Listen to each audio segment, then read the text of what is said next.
Hello there, and welcome. Tonight we are stepping far away from everything familiar. No cities, no machines, no warm glow of electric light. Only the quiet wilderness of the Stone Age, where survival was never guaranteed, and every day was earned with effort, fear, and a little bit of hope. I'd like you to imagine it for a moment. A small group of early humans huddles close together. The sun has just vanished, and the world is darker than we can easily picture. There are no walls, no doors to close, only the faint outline of trees and the sound of unseen creatures moving in the distance. They do not know how long this night will feel, but they know one thing. They must face it as they always have, with nothing but their wits and each other. This is not history told from a distance. This is the human story as it truly began. Before tools were perfected, before fire was mastered, before the first sparks of civilization lit the world, there was a kind of persistence that carried our ancestors through every hungry season, every cold night, and every danger that lurked in the shadows. So if you are ready, let the noise of the present fade a little. Set aside the steady ticking of clocks and the constant hum of modern life.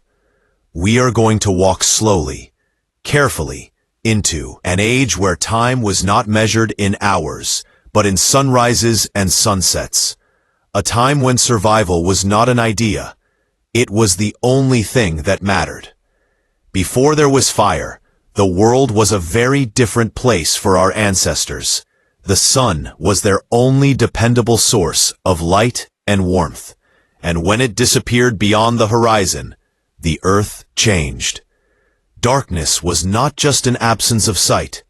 It was a presence, a living weight that pressed against the edges of human awareness.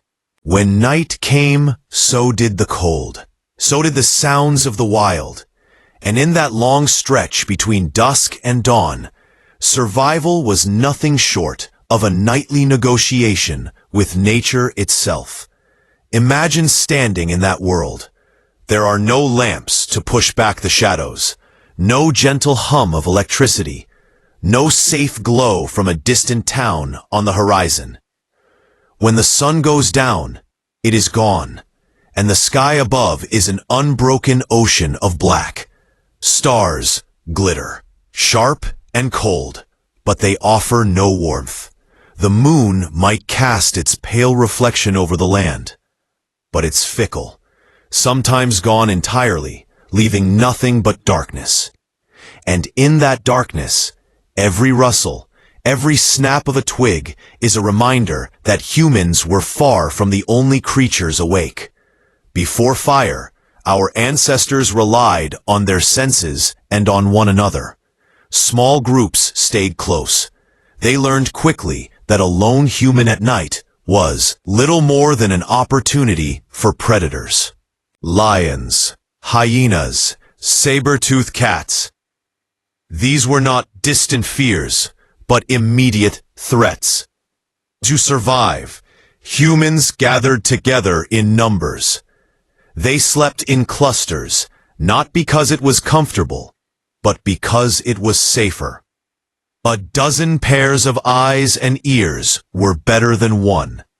And in the absence of fire, vigilance was their only defense. In those early days, fear was not an enemy. It was a tool. Fear kept them alert. Fear taught them to find shelter before the sun slipped away. They used caves when they could find them, not only because they provided cover from the weather, but because stone walls were easier to defend than open ground. When caves were not available, they sought natural hollows in the earth or dense thicket where their bodies could be concealed. It wasn't perfect, but it was something. Cold was another relentless adversary. We forget living in homes with blankets and heaters just how merciless a night could be without warmth. Early humans wore what they could, animal skins draped over their shoulders, crude wrappings made from whatever they could find. They pressed their bodies together for shared heat, a habit not born of comfort but necessity. To be alone in the cold was to risk death. Survival was a matter of staying close enough to feel another heartbeat, and hoping that the collective warmth of the group could hold the night at bay. But even as they shivered in the darkness, they learned the Stone Age was not just a time of danger. It was a time of relentless adaptation. Humans became masters of watching the world and noticing its patterns. They learned which caves faced away from the wind. They learned how to read the behavior of animals, to sense when danger was near, and to move silently when the night demanded it. In a world without light, their ears grew sharp. The faintest crack of a branch could send the entire group into stillness. And then there were the skies. Long before humans understood astronomy, they knew the stars, not their names or their distances, but their constancy. The stars were the only lights that never went out. They told our ancestors when seasons were shifting, when it was time to move, when prey might migrate. In the absence of fire, the heavens were their silent map, their clock, their reminder that even in the dark, there was order. Food, of course, was another nightly concern. Without fire, there was no cooking. They ate what could be eaten raw. Plants, fruits, roots, and whatever meat could be torn from bone without preparation. This was not a diet of comfort, but of survival. They learned to chew tough fibers, to break marrow bones with stones for the rich fat inside, and to stomach things that would make us hesitate today. Every bite mattered. Hunger was not an occasional discomfort. It was an ever-present companion. But necessity has always been the parent of invention. The darkness forced early humans to create routines. They foraged and hunted while the sun was up, racing daylight to gather as much as they could. Before the world turned black, they became efficient, moving with a purpose born not from discipline, but from sheer instinct. When the sun began to sink, the urgency sharpened. There was no margin for delay. Those who lingered too long in the open learned the cost of hesitation. Predators ruled the night. But humans were clever. They developed strategies long before fire came to their rescue. They learned to climb trees when danger prowled too close. They discovered the value of staying silent and still, of vanishing into the landscape instead of confronting it. They understood that survival often meant not being seen at all. Yet even in this perilous world, there were moments of stillness. When the group was hidden away, and the sounds of the wild dulled into the distance, they would rest. Sleep came in fragments, shallow and cautious.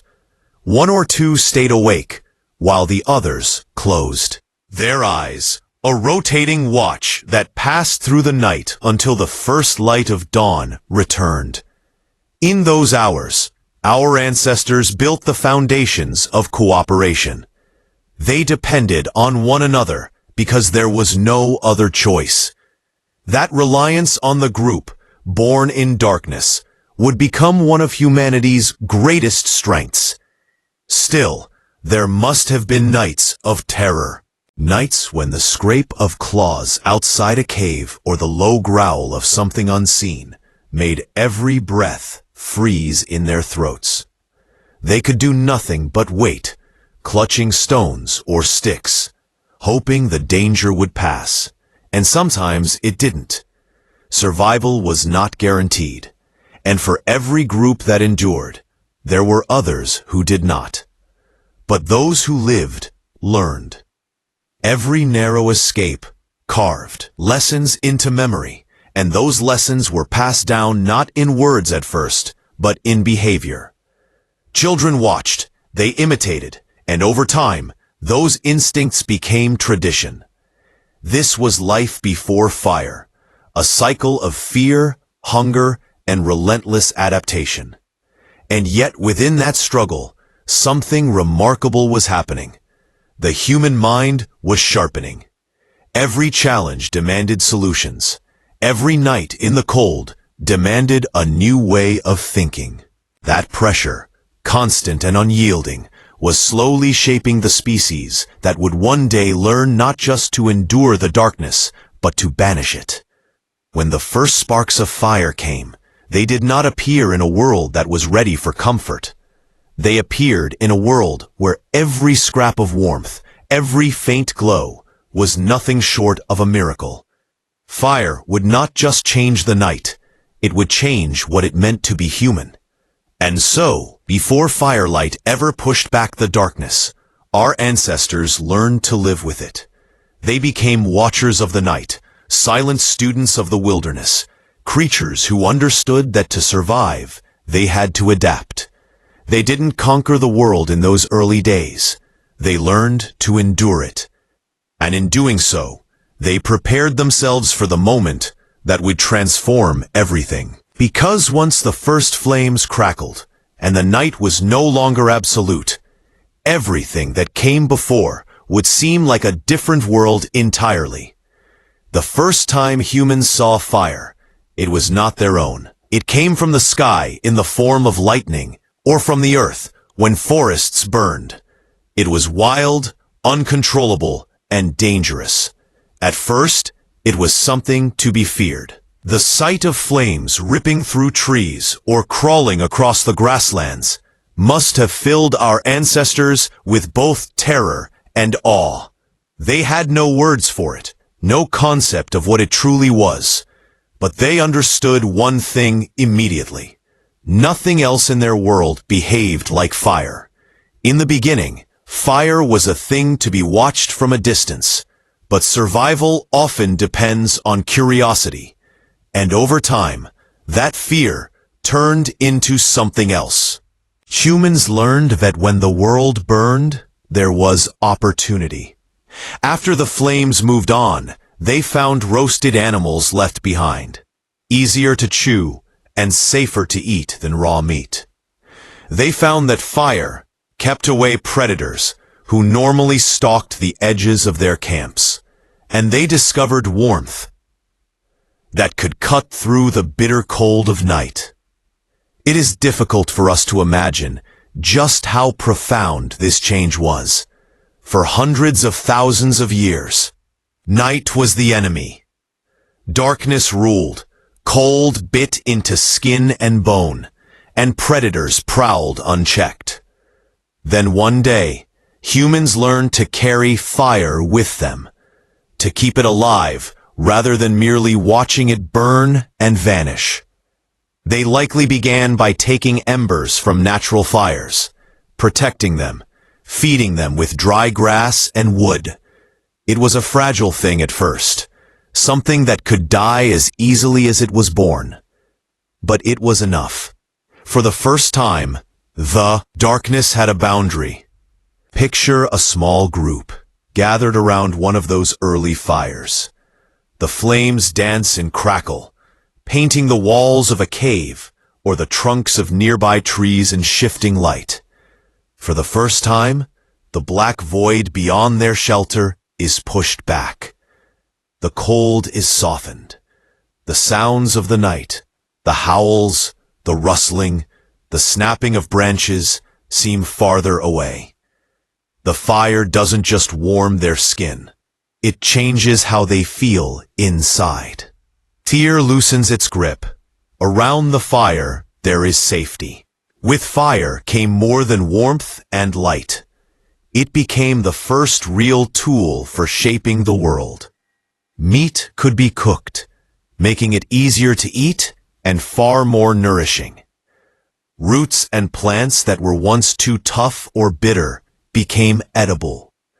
The human diet expanded, and with it, our brains were fed the fuel they needed to grow. Fire, quite literally, gave us the energy to grow, become more than what we were. Predators, once the rulers of the night, learned to fear the glow. A ring of fire was a barrier even the boldest hunters rarely crossed. For the first time, humans were no longer entirely at the mercy of the wild. They could defend a space, create a circle of light where only they belonged. In that circle, they were not just surviving. They were beginning to claim a small piece of the world as their own. But fire did more than protect and feed. It brought people together. In the deep past, when night fell and there was no fire, humans scattered into whatever shelter they could find, huddling separately against the cold. Fire changed that. It created a center. People gathered around it not only for warmth, but for company. They talked, or if words had not yet fully formed, they grunted and gestured. They shared food. They shared silence. They shared safety. Around the fire, they became more than individuals. They became a group bound not just by need, but by connection. This was the beginning of something more than survival. Firelight stretched the day. Before it, humans lived and worked only as long as the sun allowed. When darkness came, the world ended until morning. But with fire, there was now a new kind of time, hours carved out of the night, where stories could be told, tools could be sharpened, and plans could be made. Under that flickering glow, human culture began to take root. Over generations, our ancestors learned not just to guard fire, but to make it. The discovery of how to spark flames from stone or friction must have been nothing short of miraculous. To strike two rocks and see a spark, rub wood until it smoked and burst into flame. This was control over something that had once been a force of nature. It was power, not the kind measured in strength or speed, but the kind that changed the balance between humanity and the world. Yet fire demanded respect. It was not a tame thing. A flame left unchecked could consume shelters and drive entire groups from their homes. To keep fire was to understand it, to feed it carefully, to watch it constantly. In many ways, those early humans were as much servants to the flame as they were its masters. But it was a service gladly given because nothing else offered so much in return. The more humans used fire, the more it reshaped them. Cooked food strengthened bodies. Warmth allowed survival in colder climates, letting small bands of people push farther into lands that would once have been deadly. Darkness became less terrifying, and sleep became less dangerous when predators stayed away from the glow. Step by step, fire was turning a fragile species into one that could endure almost anywhere. And in the quiet hours by the firelight, something else began to grow. With fear held at bay and hunger eased, the mind had room to wander. Maybe it was here in the shifting shadows cast against cave walls that the first sparks of imagination stirred. Watching flames dance is hypnotic, even now. For those early humans, it must have been otherworldly. Perhaps it was in these long firelit nights that the seeds of storytelling were planted, when someone pointed at the shapes in the shadows and gave them meaning. Even today, there is something about sitting near a fire that feels older than language. The crackle of wood, the slow, steady heat, the way people gather in a circle and speak in hushed voices. It is an echo of the first great invention that made the night hours ours. But fire was not only a gift, it was also a challenge, one that demanded knowledge and discipline. Humans had to learn how to find dry wood, how to keep a flame alive in wind and rain, how to shield it from being snuffed out. They had to carry it with them when they moved, cradling glowing embers in bundles of bark or clay. A single mistake could mean a night without warmth, without safety, without food. Fire was a treasure that could be lost, and every group knew what it meant to lose it. Yet those who mastered it thrived. They began to explore further. They ventured into colder lands, knowing they could bring their own warmth with them. They learned to cook not just meat, but plants, unlocking food sources that had been useless before. They used fire to harden wooden spears, making them deadlier in the hunt. Bit by bit, fire transforms humanity from prey into something far more formidable. And perhaps the greatest gift fire gave was time itself. With fire, humans could drive back the darkness, stretch their waking hours, and gather in ways they never had before. They no longer vanished into sleep the moment the sun was gone. They stayed awake. They worked. They thought. They became more than creatures reacting to the world. They became planners, creators, dreamers. The world before fire was a place of fear, of cold, of endless caution.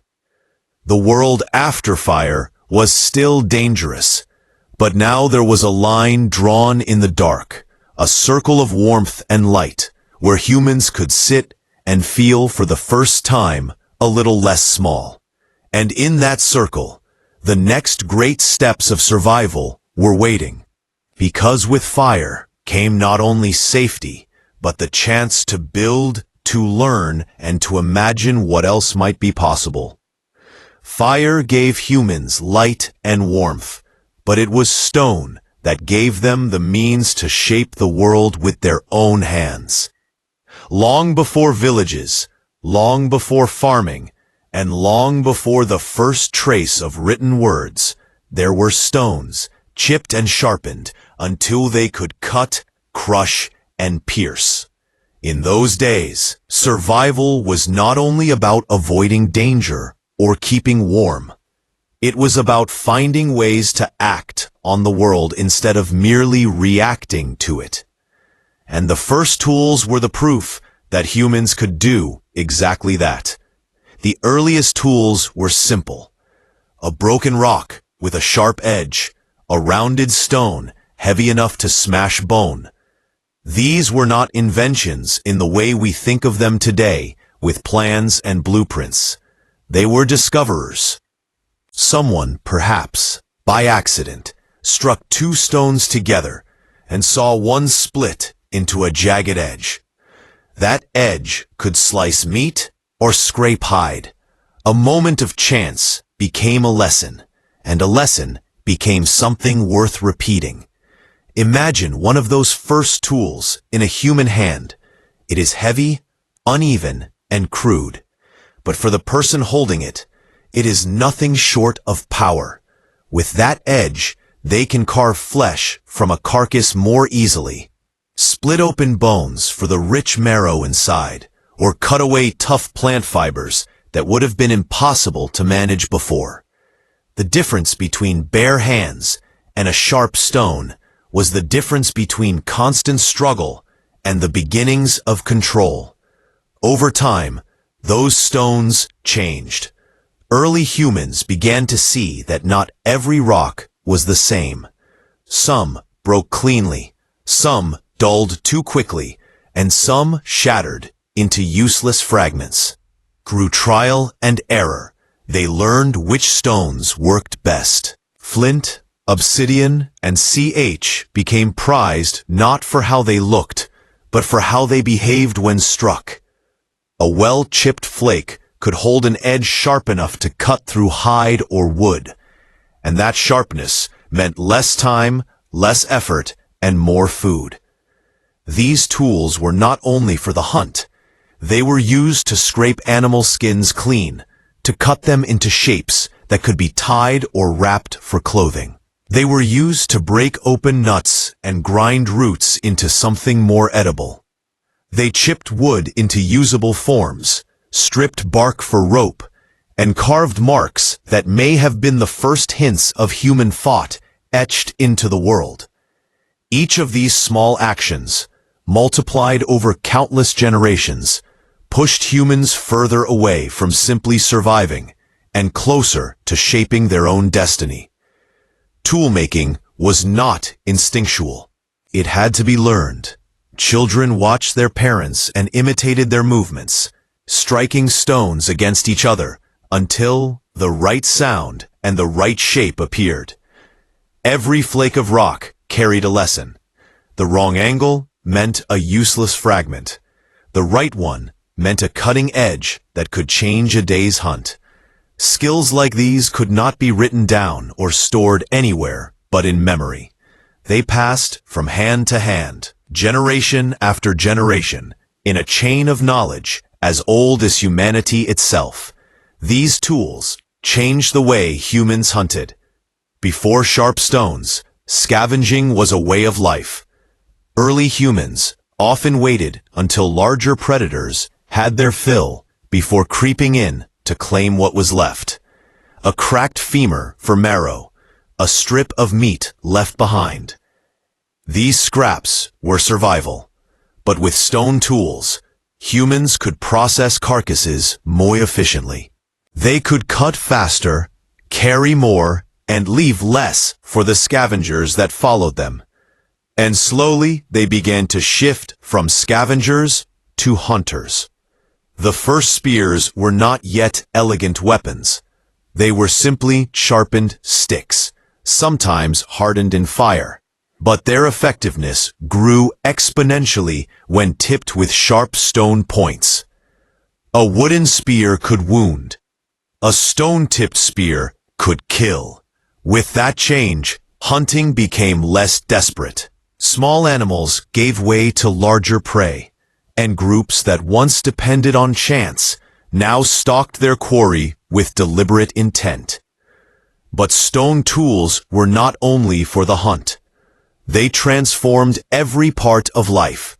They allowed the building of sturdier shelters, the processing of tougher materials, and the defense of territory against predators. A sharpened stone lashed to a stick could make the difference between driving off a predator, and becoming its meal. In that sense, tools were not only instruments. They were extensions of the human body. New teeth and claws forged from rock and willpower. The making of tools also demanded something new. Foresight. To craft a cutting edge or shape a spear point, one had to imagine the result before it existed. This was more than survival instinct. This was planning.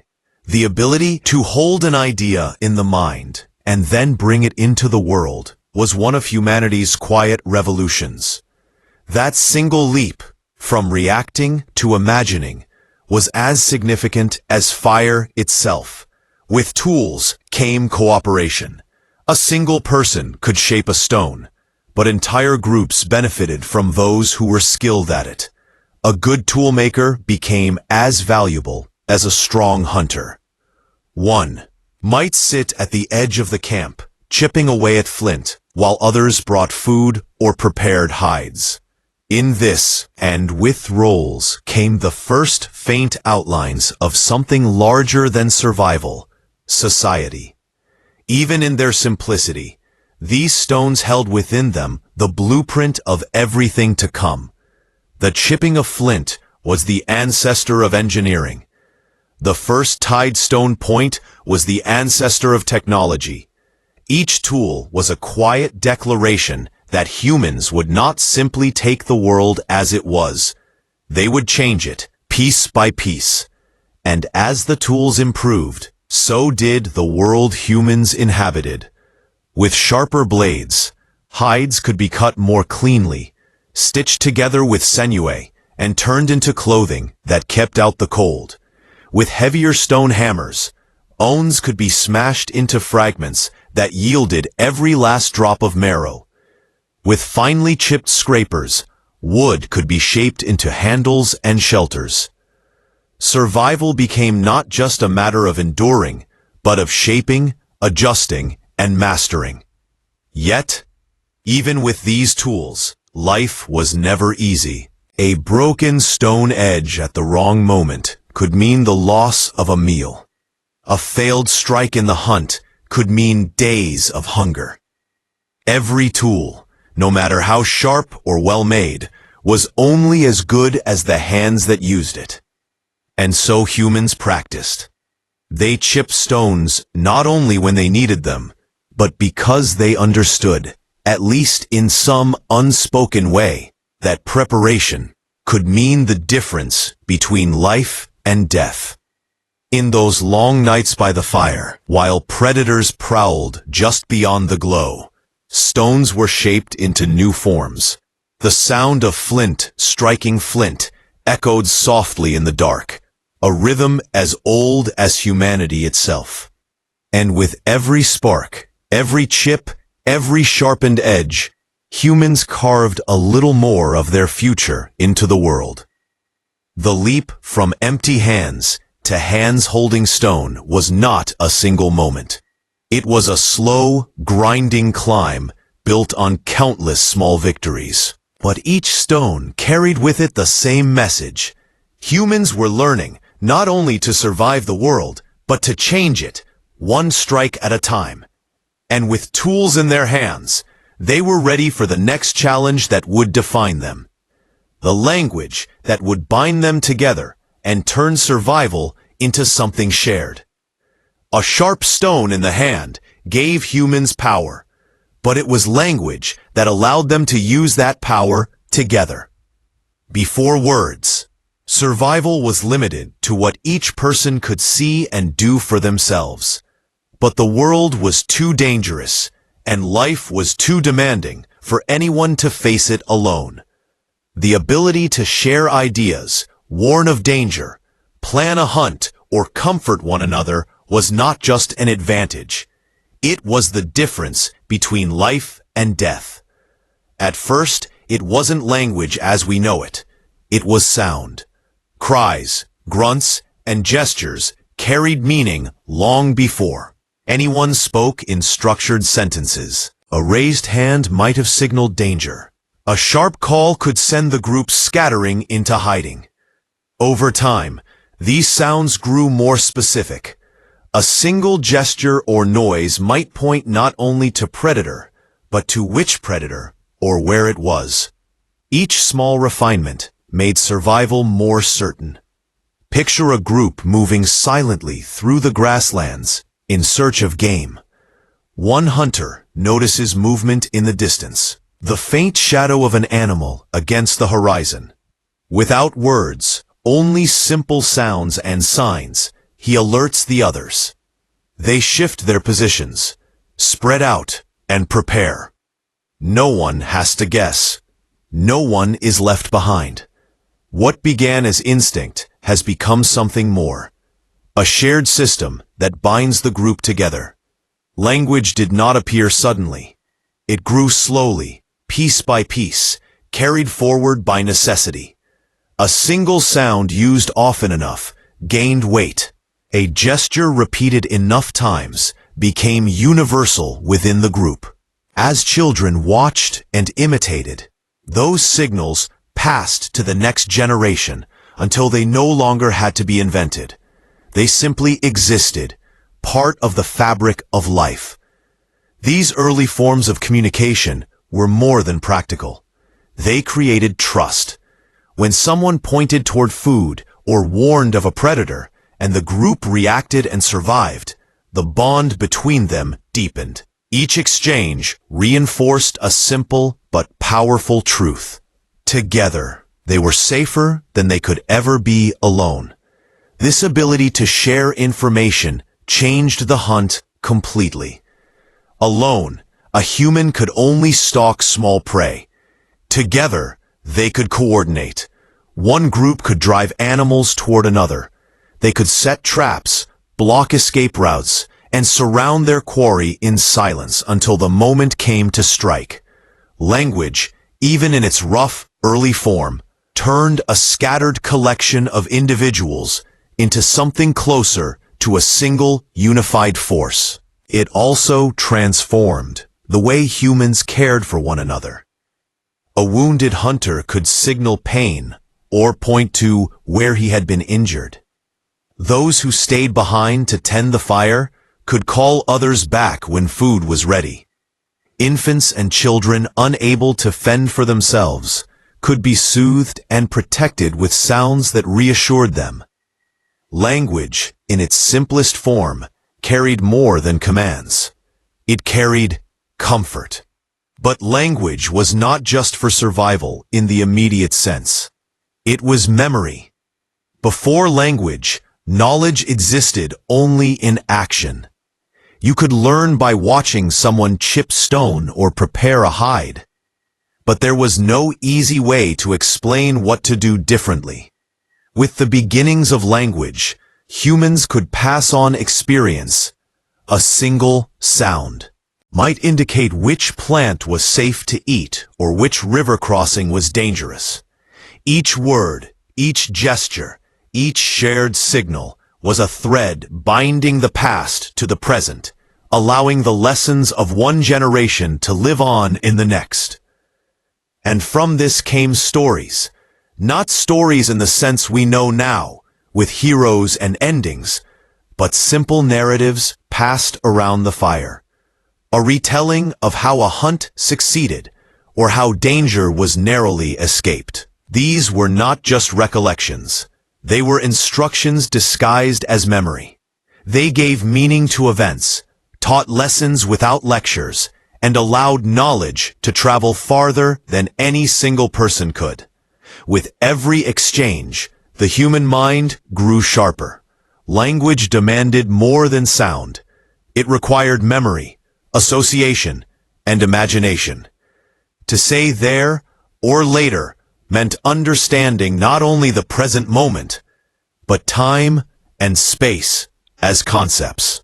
In this way, the effort to survive was quietly shaping the human brain into something capable of far more than reacting to its environment. Even as language grew, it was never perfect.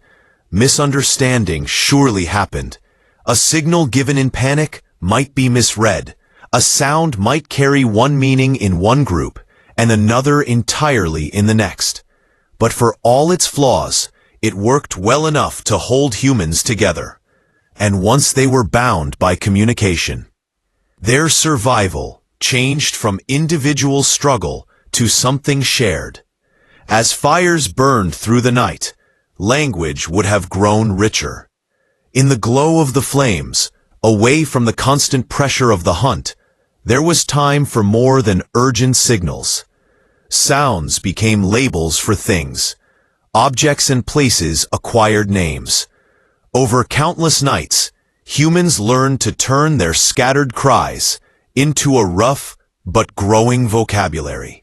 And with it, they began to carve a deeper sense of connection to the world around them.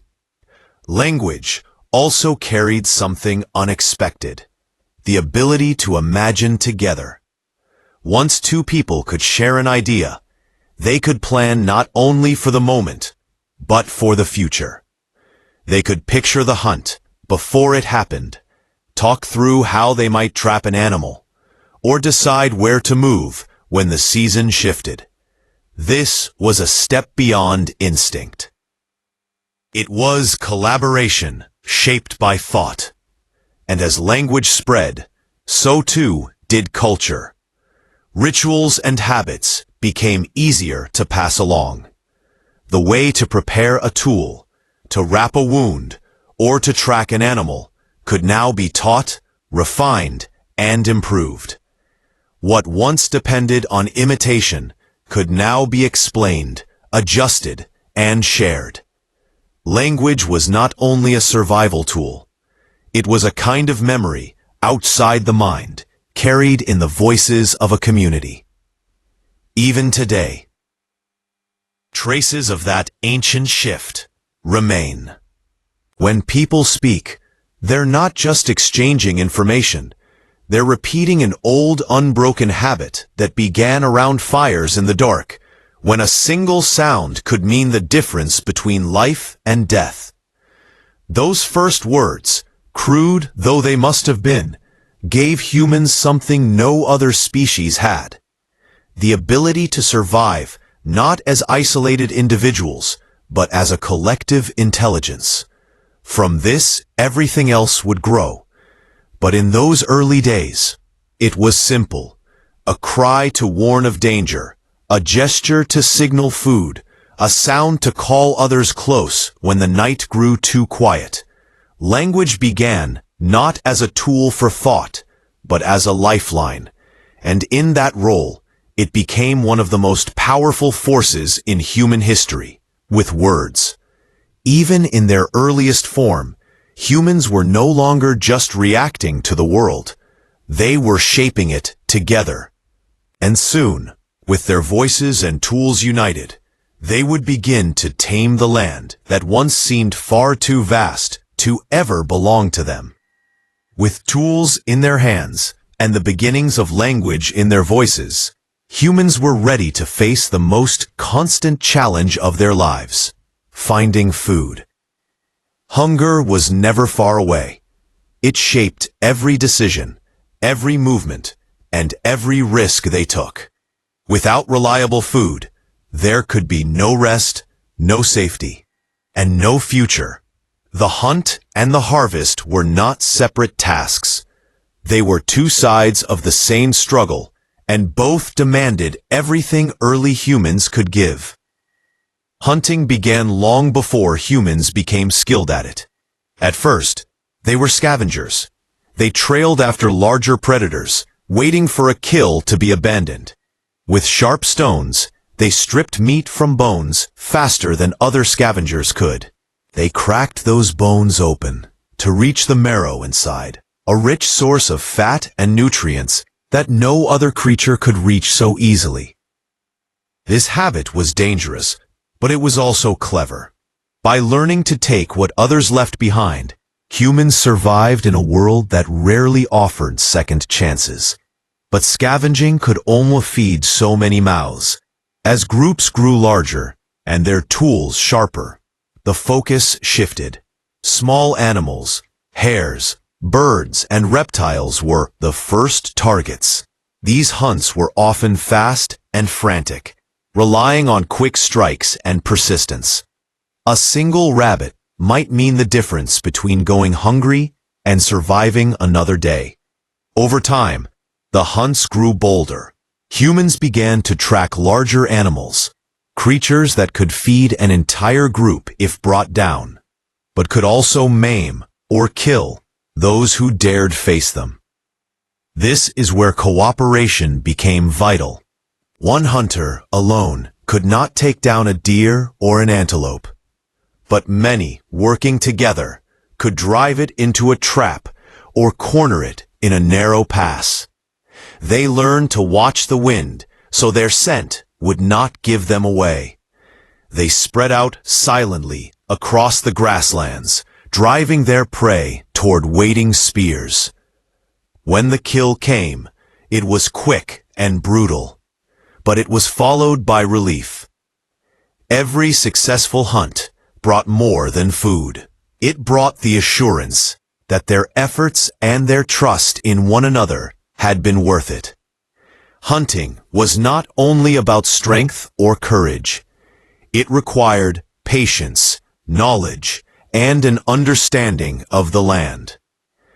Hunters learned to read tracks pressed into the mud, to follow broken branches, to notice the faintest scatter of droppings that might mark an animal's path. They understood the seasons, knowing when herds would migrate and when prey would be weakest. Every hunt was a test of observation as much as it was a test of endurance. Even with these skills, failure was common. A missed throw, a sudden shift in the wind, or the sharp eyes of a weary animal could turn a long hunt into a wasted day.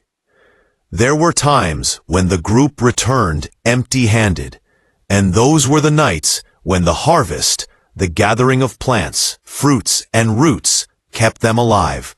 Foraging was no less important than hunting. Early humans became keen students of the land around them. They learned which berries were safe and which ones could kill.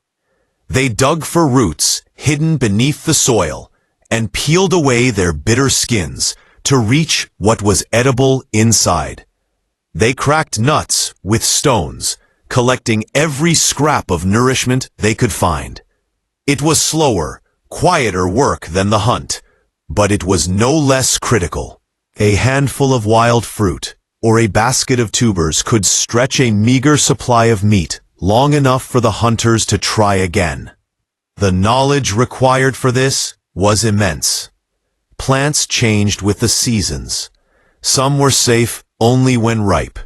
Others had to be soaked or pounded before they could be eaten.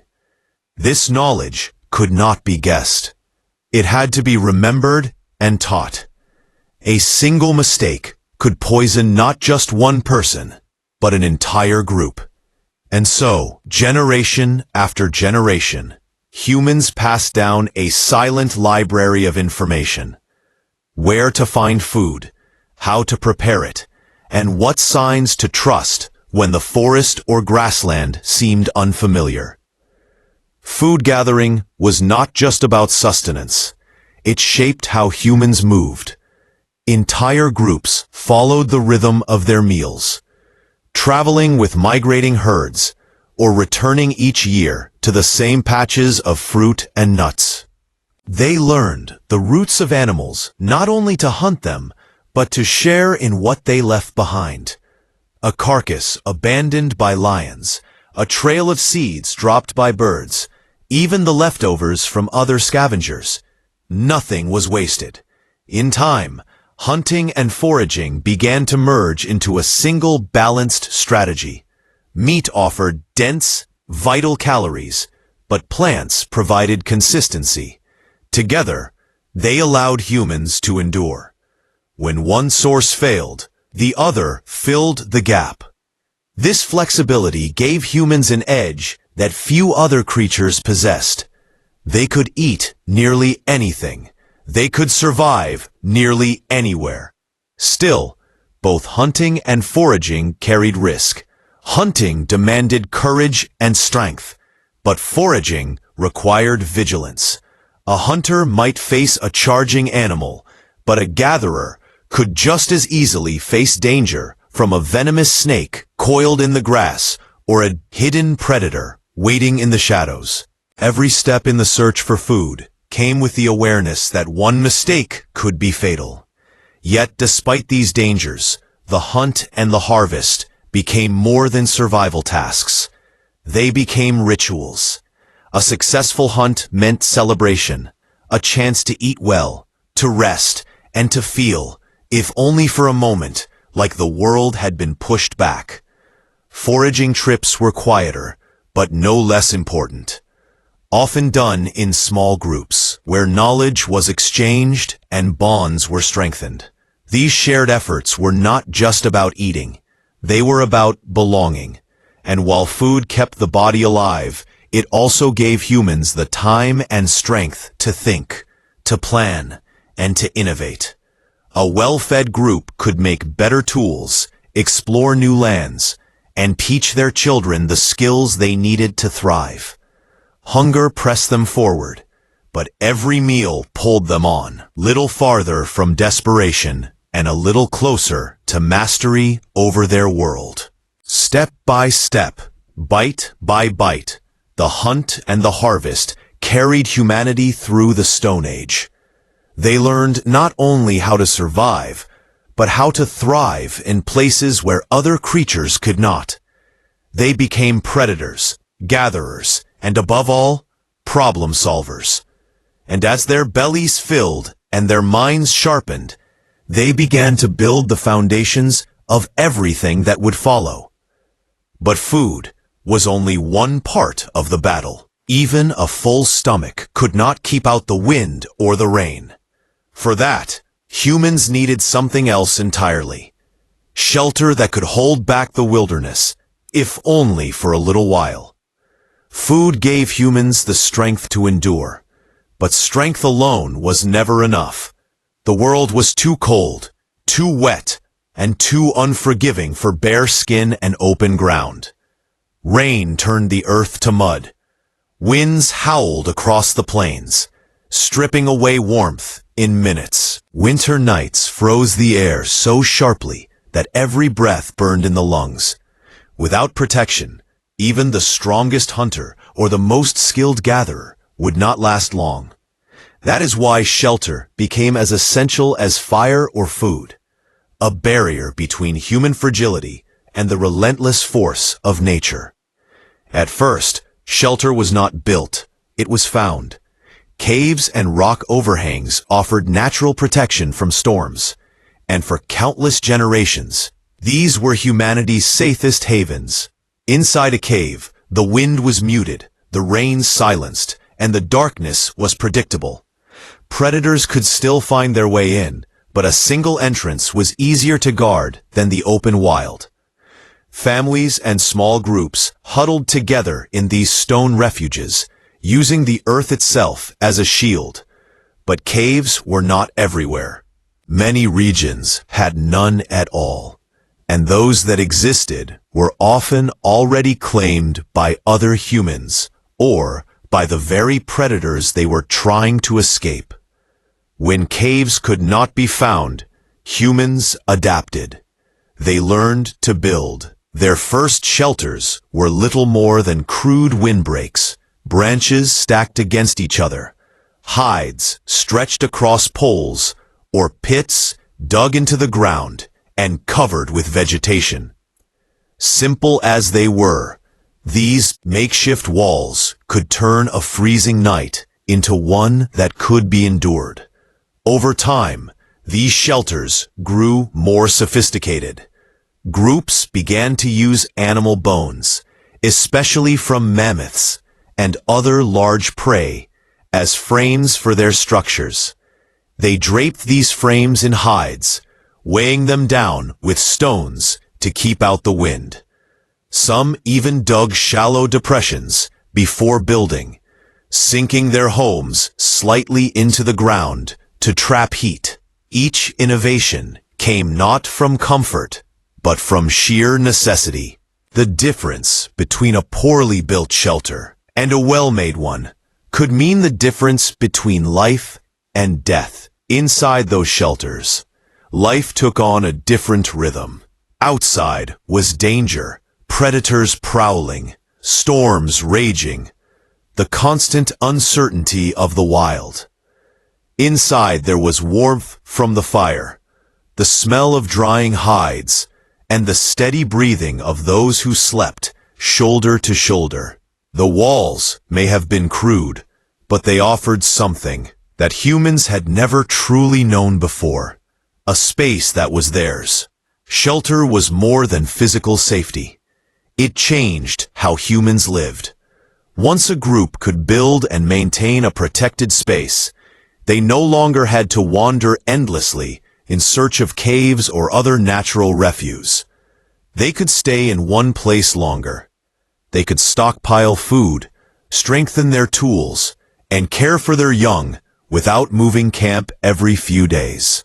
Even if they were still nomadic, these early shelters gave them a stability that nature alone could never provide. Shelters also became the first true centers of human life. Within them, tools were sharpened, hides were scraped, and plans were made for the next hunt. Children learned by watching their elders prepare food and craft weapons by the dim firelight. Stories, whether spoken or gestured, were shared. In the warmth of those spaces, what happened outside the shelter determined survival. What happened inside determined what it meant to live together. Building and maintaining these homes required cooperation. No single person could carry the massive bones of a mammoth or stretch a hide large enough to cover an entire frame. Groups has to work in unison, lifting, tying and securing each piece, while others gathered fuel for the fire or watched for danger.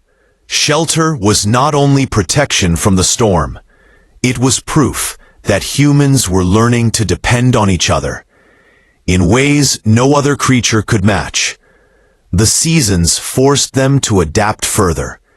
In summer, shelters were lighter, simple structures to keep out rain and provide shade from the sun. In winter, they became sturdier, built lower to the ground to trap heat and shield against the wind. Some groups even insulated their shelters with layers of grass or moss, packing it into gaps to block the cold. These small adjustments added up, allowing humans to survive in places far harsher than their bodies alone would have allowed. But shelter was never perfect. A wall of hides could not stop the sound of wolves howling outside or keep the shadow of a prowling predator from passing by. It could not hold off every storm or keep the cold entirely at bay. What it did, however, was buy time. It gave humans the space to rest, to recover, and to think. It turned survival from a constant sprint into something closer to a steady, grueling march forward. And with every storm that passed, while they remained dry and alive inside, shelter became something else as well. A source of confidence. For the first time, humans could look at the forces of nature and feel that they had a chance. That sense of control, however small, fueled the next steps of their evolution. Shelter also allowed something that was just as important as warmth or safety: the ability to dream of what came next. A secure camp meant that for a few precious hours, humans could sit by the fire and plan beyond the immediate moment. They could imagine the next hunt, prepare better tools, or repair what had been broken. In that space carved out of the wilderness, human life gained the rhythm it had always lacked, a place where each day could build upon the last, instead of being a fight that started from nothing every morning. Still, for every shelter they built, nature reminded them that they were only borrowing space. Winds tore down frames. Floods washed away camps. Predators learned to wait near the edges of human dwellings, knowing that hunger would eventually drive someone out. Survival was never permanent, only extended. And yet each new shelter stood as a promise. Humans were no longer content to be chased across the land by storms or driven out by cold. They were learning to hold their ground. Those crude homes of bone and hide were the first small defiance against the endless power of nature. They did not conquer the storm, but they refused to yield entirely to it. In those walls, thin, fragile, and imperfect, humanity discovered something that would define them forever. The determination to make a world that was theirs, even if it began with nothing more than sticks, stones, and the will to survive another night.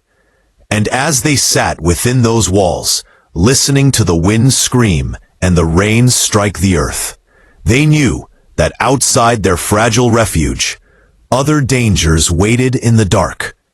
Because while storms and cold could be endured, there was something else that never stopped watching: the predators of the night.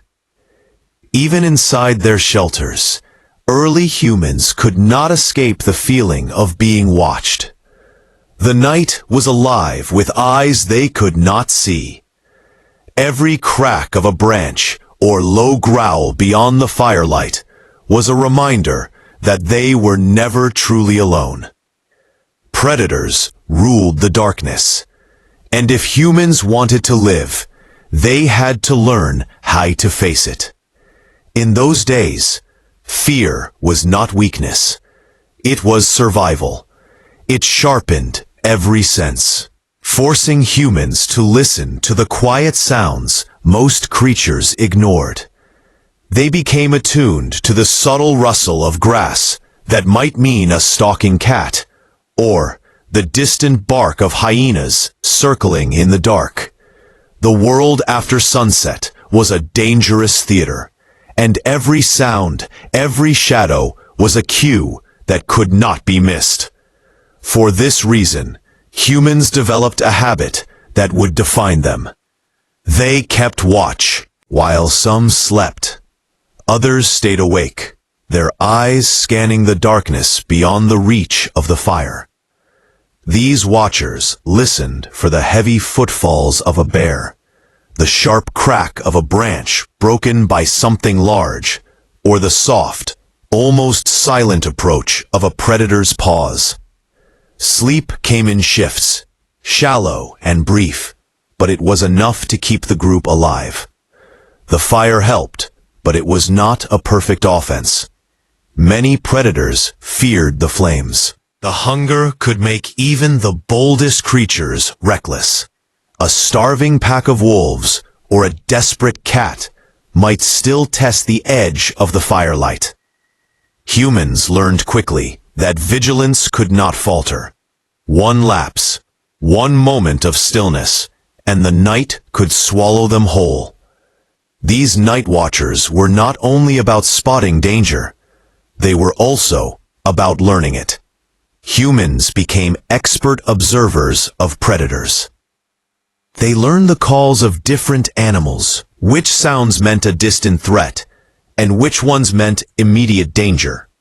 They studied the way lions hunted in silence, the way hyenas laughed in the dark, the way leopards drag kills into trees. This knowledge turned fear into strategy. To survive the night, they had to understand what shared it with them. And in a strange way, the night gave them something else: discipline.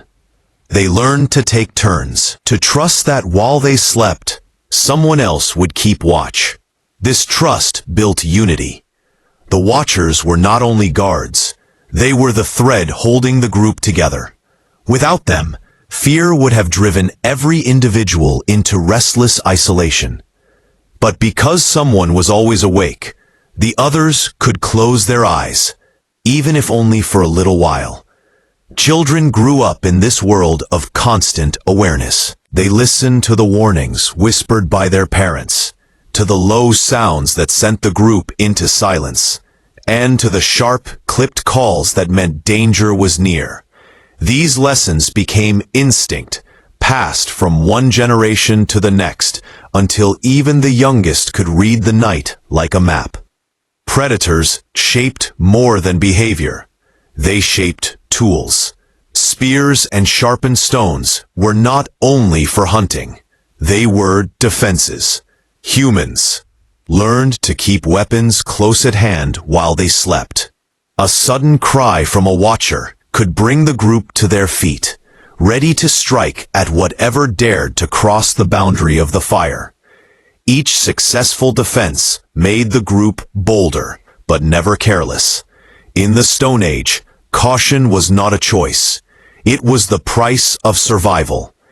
Even as humans guarded against the night, they also adapted to it. They learned to move quietly when they had to leave the safety of camp. They studied the wind to carry their scent away from prowling hunters. Their eyes adjusted to the faint glow of starlight, and their ears grew sensitive enough to catch the faintest hint of movement. For every predator that stalked them, they became better at stalking the night itself. The predators, in turn, forced humans closer to one another. Alone, a person stood no chance. Against a lion or a pack of wolves, together they became something even the fiercest hunters hesitated to face. When danger pressed too close, the group did not scatter. They closed ranks, spears pointed outward, fire between them and the darkness. This unity, born in fear, became one of humanity's greatest strengths. Over time, those nights of watchfulness created more than safety. They created awareness. Humans began to understand not only the behavior of predators, but the larger rhythms of the world. They noticed which nights the howls were loudest, when certain animals prowled, and how the quiet of the wild could mean safety or signal an unseen threat. They were no longer just surviving in the dark. They were reading it, mapping it, and slowly they were mastering it. And yet, for all their skill, the night was never truly theirs. The darkness remained a place of danger, a realm that belonged to the wild. But by keeping watch, by guarding one another through the long hours between dusk and dawn, humans endured it.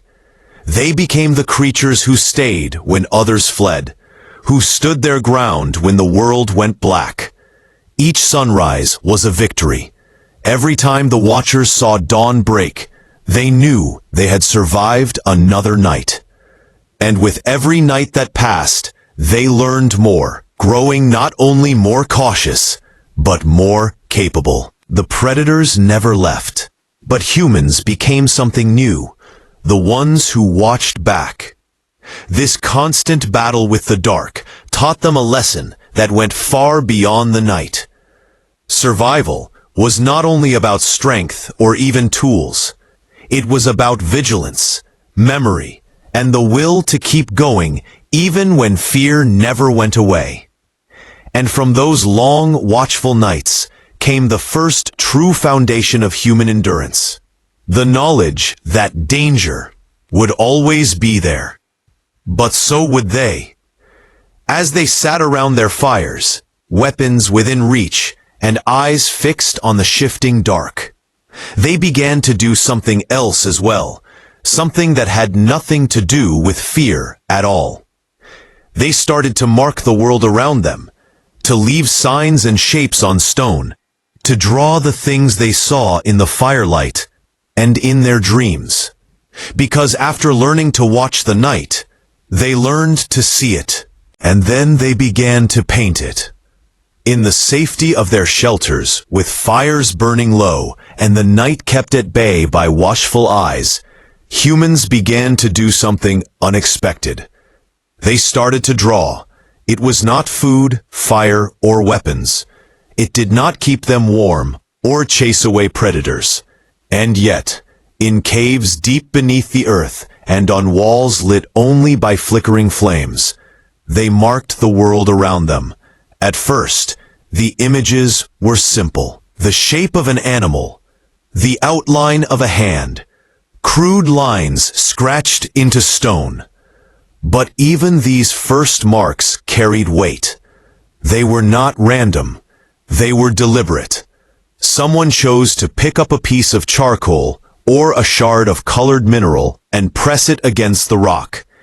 In that moment, survival stopped being only about the next hunt or the next storm. It became about memory. These drawings were more than decoration. They were records. A herd of bison carved into the walls of a cave might have been a reminder of where the animals were last seen, or an attempt to pass that knowledge to others. A series of dots might have represented the passage of days or the phases of the moon. Each line was a message, even if its meaning has been blurred by time.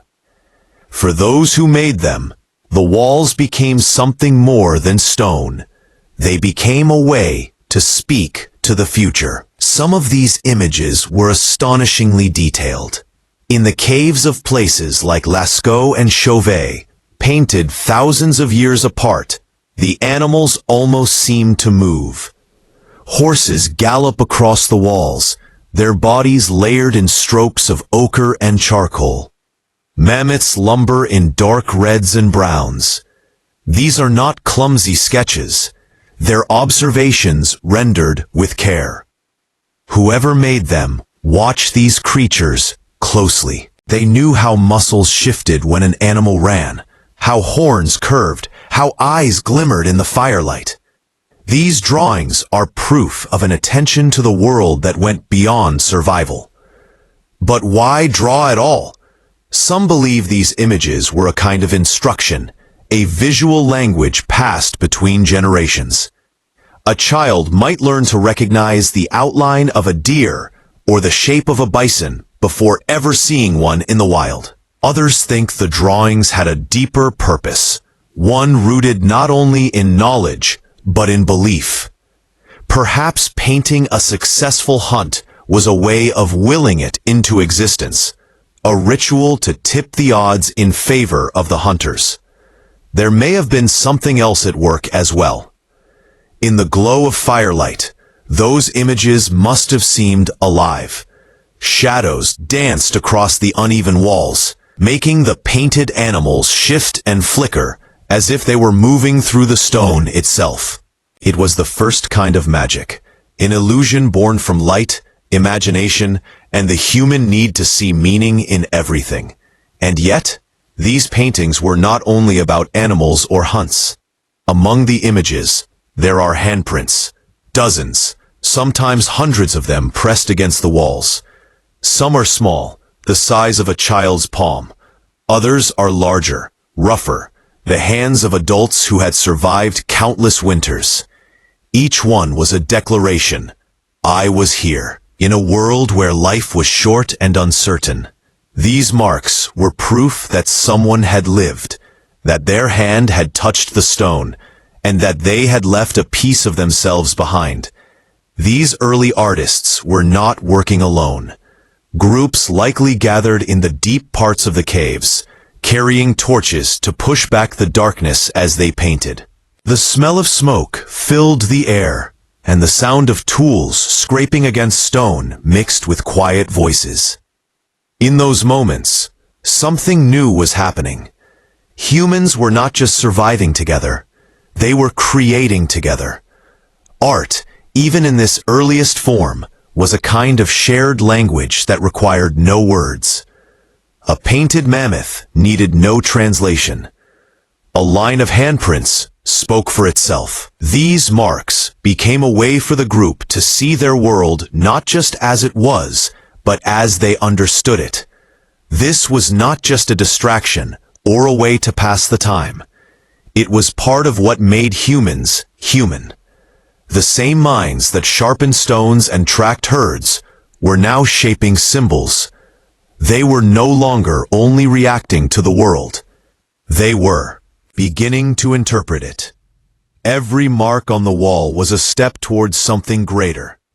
A way of thinking that looked beyond the immediate needs of hunger and shelter and into the vast, mysterious idea of meaning itself.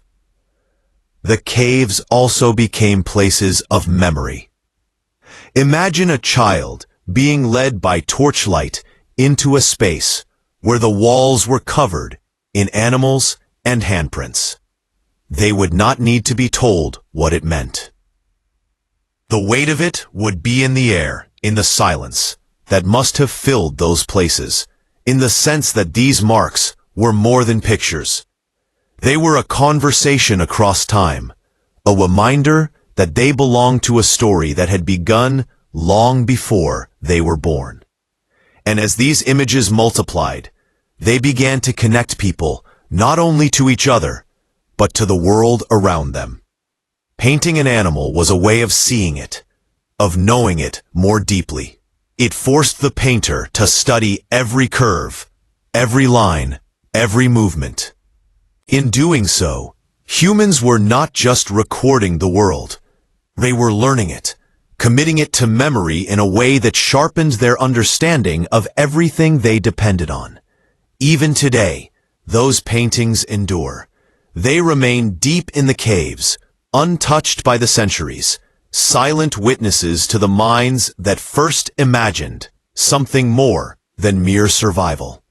They are a reminder that long before farming or writing or the first cities, humans were already reaching for something beyond the next meal or the next night. But while they painted, while they marked their presence on stone, life outside the caves went on. The wind still howled. The cold still bit at their skin.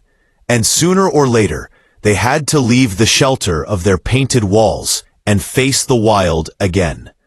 Because for all their growing creativity, Their lives still depended on one simple truth.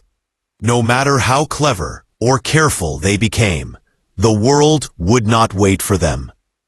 It would change, and they would have to follow. As humans painted the walls of their caves and sharpened their tools by firelight, their lives were still defined by movement. They followed the seasons, the herds, and the shifting rhythms of the land. But over time, something began to change. Slowly, in certain places, the endless wandering gave way to something new. The first signs of staying put. The earliest villages were not the villages we think of today. There were no streets, no fences, and no permanent houses. They were simply places where humans returned again and again, drawn by safety, food, or water.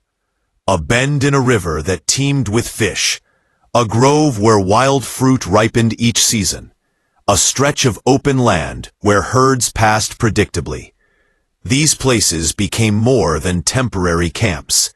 They became familiar ground. When groups began to return to the same locations, their shelters grew sturdier. Instead of flimsy windbreaks or quickly assembled lean-tos, they built structures that could last longer. Hides stretched over heavy frames, walls reinforced with branches, stones stacked in rough circles to anchor their homes against the wind.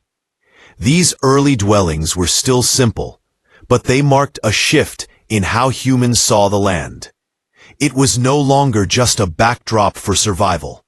It was something they could shape. Living in one place, even for a season, changed everything. Fires no longer had to be rebuilt from nothing each night. They could be kept burning for weeks. Tools could be stored instead of carried from place to place. Food, when it was plentiful, could be dried or smoked and saved for leaner times. This new rhythm gave humans something they had never truly had before, a buffer against uncertainty. But with this change came new challenges. Staying in one place meant that waste and food scraps attracted animals. It meant that larger groups had to share space without scattering too far. It meant that predators learned where to find them. Humans adapted by organizing themselves more carefully. They placed their shelters in clusters, built fires close enough for their light to overlap, and assigned watchers to guard the edges of the camp. The beginnings of community were born not out of choice, but necessity. And with community came connection. In these early settlements, knowledge spread more quickly. A skilled toolmaker could teach others in the group, and their techniques would not be lost. When the group moved on, hunters could share what they had learned about the land or the habits of prey. Those who were injured or weak were no longer left behind so easily. They could be cared for within the safety of the camp.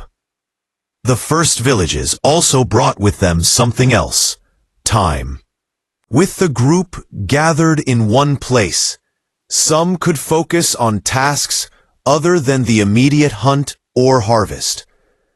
While some hunted, others repaired tools, tanned hides, or maintained the fires. Work became divided, not just by need, but by skill. Each person had a role, and together, those roles supported the survival of the whole. The land itself began to bear the marks of this new way of life. Paths formed where feet had walked the same routes again and again. Hearths blackened the ground where fires had burned in the same spots for months. Bones and discarded tools piled up in the soil, creating the first traces of what would one day be called settlements. These places were not yet permanent, but they were no longer fleeting either.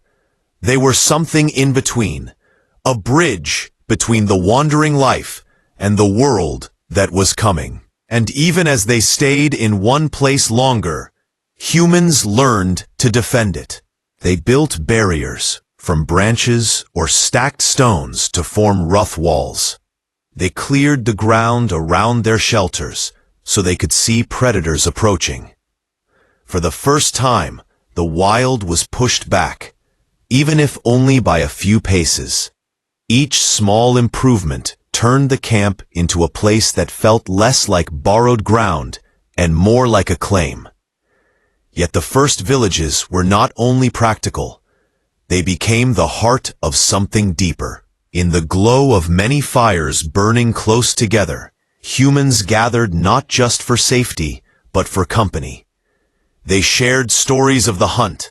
They taught children what to fear and what to follow. They laughed, argued, and mourned. These gatherings were more than survival.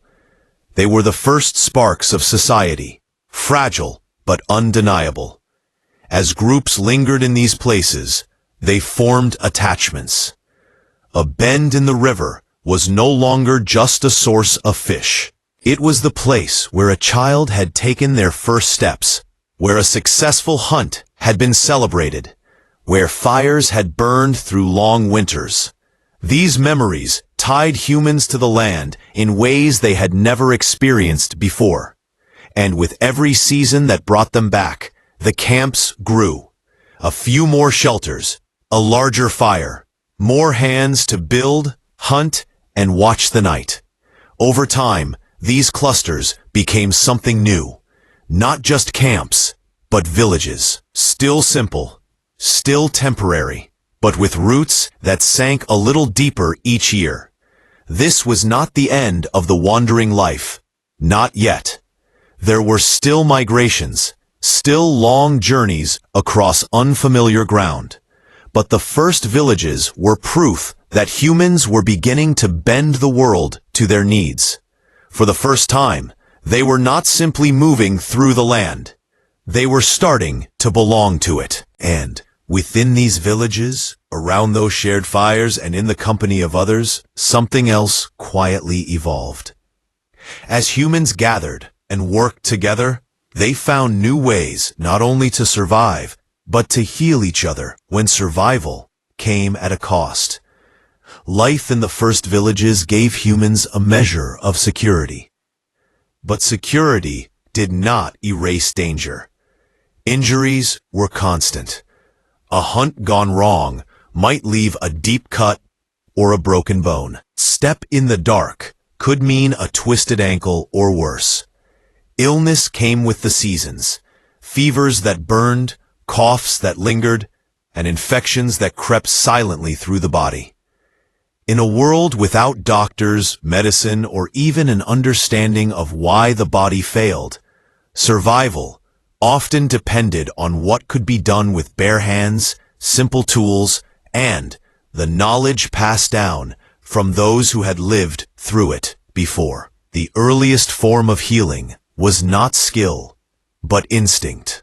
When someone was hurt, others reached for them. They pressed hands to wounds to stop the bleeding. They wrapped injuries with whatever was at hand, strips of hide, grass fibers, or softened bark. They learned that cold water eased pain, that rest was necessary, and that the warmth of the group could mean the difference between recovery and death. Healing began not with knowledge, but with care. Over time, these instincts turned into something more deliberate. Humans noticed patterns. They saw which plants soothed and which ones poisoned. A bitter-tasting root might ease pain. A crushed leaf might calm swelling. Smoke from certain woods might clear breathing, while others made it worse. These lessons were never written down. They lived in memory, carried in the minds of those who had seen what worked and what didn't, then shared in hushed words around the fire. Hands that hunted and built shelters also became the first tools of medicine. Fingers traced the edges of wounds to clean away dirt. Palms pressed against foreheads to measure fever by touch alone. Bones and hides were used as splints for broken limbs, lashed tightly with sinew or plant fibers. Every action was practical, born from necessity rather than knowledge of the body's inner workings. Yet even without understanding why these things worked, early humans learned that they often did. Pain was a teacher, and so was survival. If a treatment saved a life, it was remembered. If it failed, it was abandoned. Over generations, this trial and error became a kind of living medicine. In every group, there were those who remembered the most. Elders who had seen countless injuries and illnesses and could recall what had helped before. These people became the first healers, not because of any title, but because others turned to them when fear and pain demanded answers. Healing was not only about the body. Comfort mattered too. A hand resting on a shoulder, a low hum of reassurance, or a quiet word of hope could steady a person enough to endure pain. Even without knowing why, humans discovered that care itself could help the wounded survive. Those who attended to were more likely to fight for their lives than those left alone. In this way, healing was never just treatment. It was connection. The first medicines came from the land. Plants provided leaves to crush into pastes, roots to chew for relief, and resins to seal wounds. Some groups burned aromatic herbs in their shelters, believing the smoke would drive out sickness. Others learned that clay could cool burns or that salt from dried riverbeds could clean a wound. These discoveries came slowly, but each one was carried forward, shared from one mouth to another, until it became part of how humans lived. Even the dead taught lessons. A hunter who died of an infected wound left behind knowledge for those who watched it happen. A fever that swept through a village taught survivors which remedies brought even the smallest relief. Suffering carved memory into the minds of those who endured it, and memory was passed on. Healing also demanded cooperation. When a hunter was injured, others had to take their place until he could recover. When a mother fell ill, the group cared for her children until she returned to strength. Illness and injury were never born alone. They rippled outward, and the group absorbed the weight together. This shared burden was not just survival strategy. It was the first sign of something larger, a sense of responsibility for one another. Around the fire, healing became ritual. Wounds were washed, herbs applied, and bones set with steady hands. Children watched and learned. Each act of care was a lesson, and each lesson was a step towards something greater. The understanding that survival was not only about strength or speed, but about knowledge and compassion. Even in the harshest conditions, these small victories mattered. A broken bone that healed straight meant a hunter could continue to provide for the community. Return to the chase.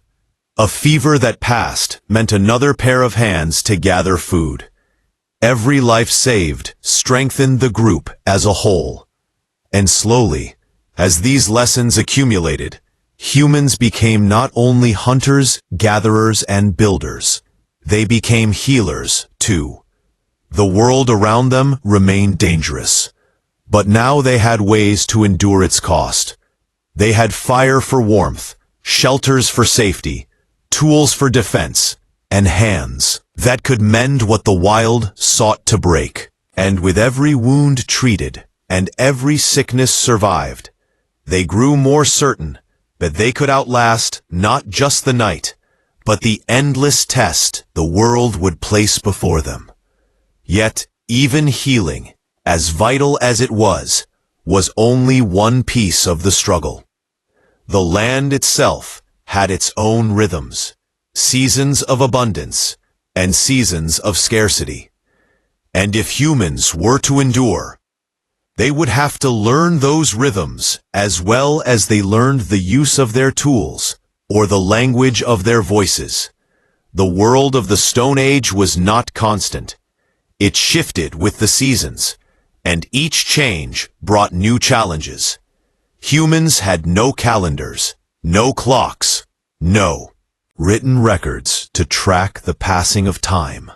They learned the year, not through numbers, but through the land itself, the length of the days, the angle of the sun, the smell of the air, and the behavior of animals.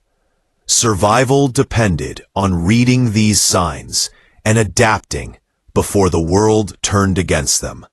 Spring was a time of renewal.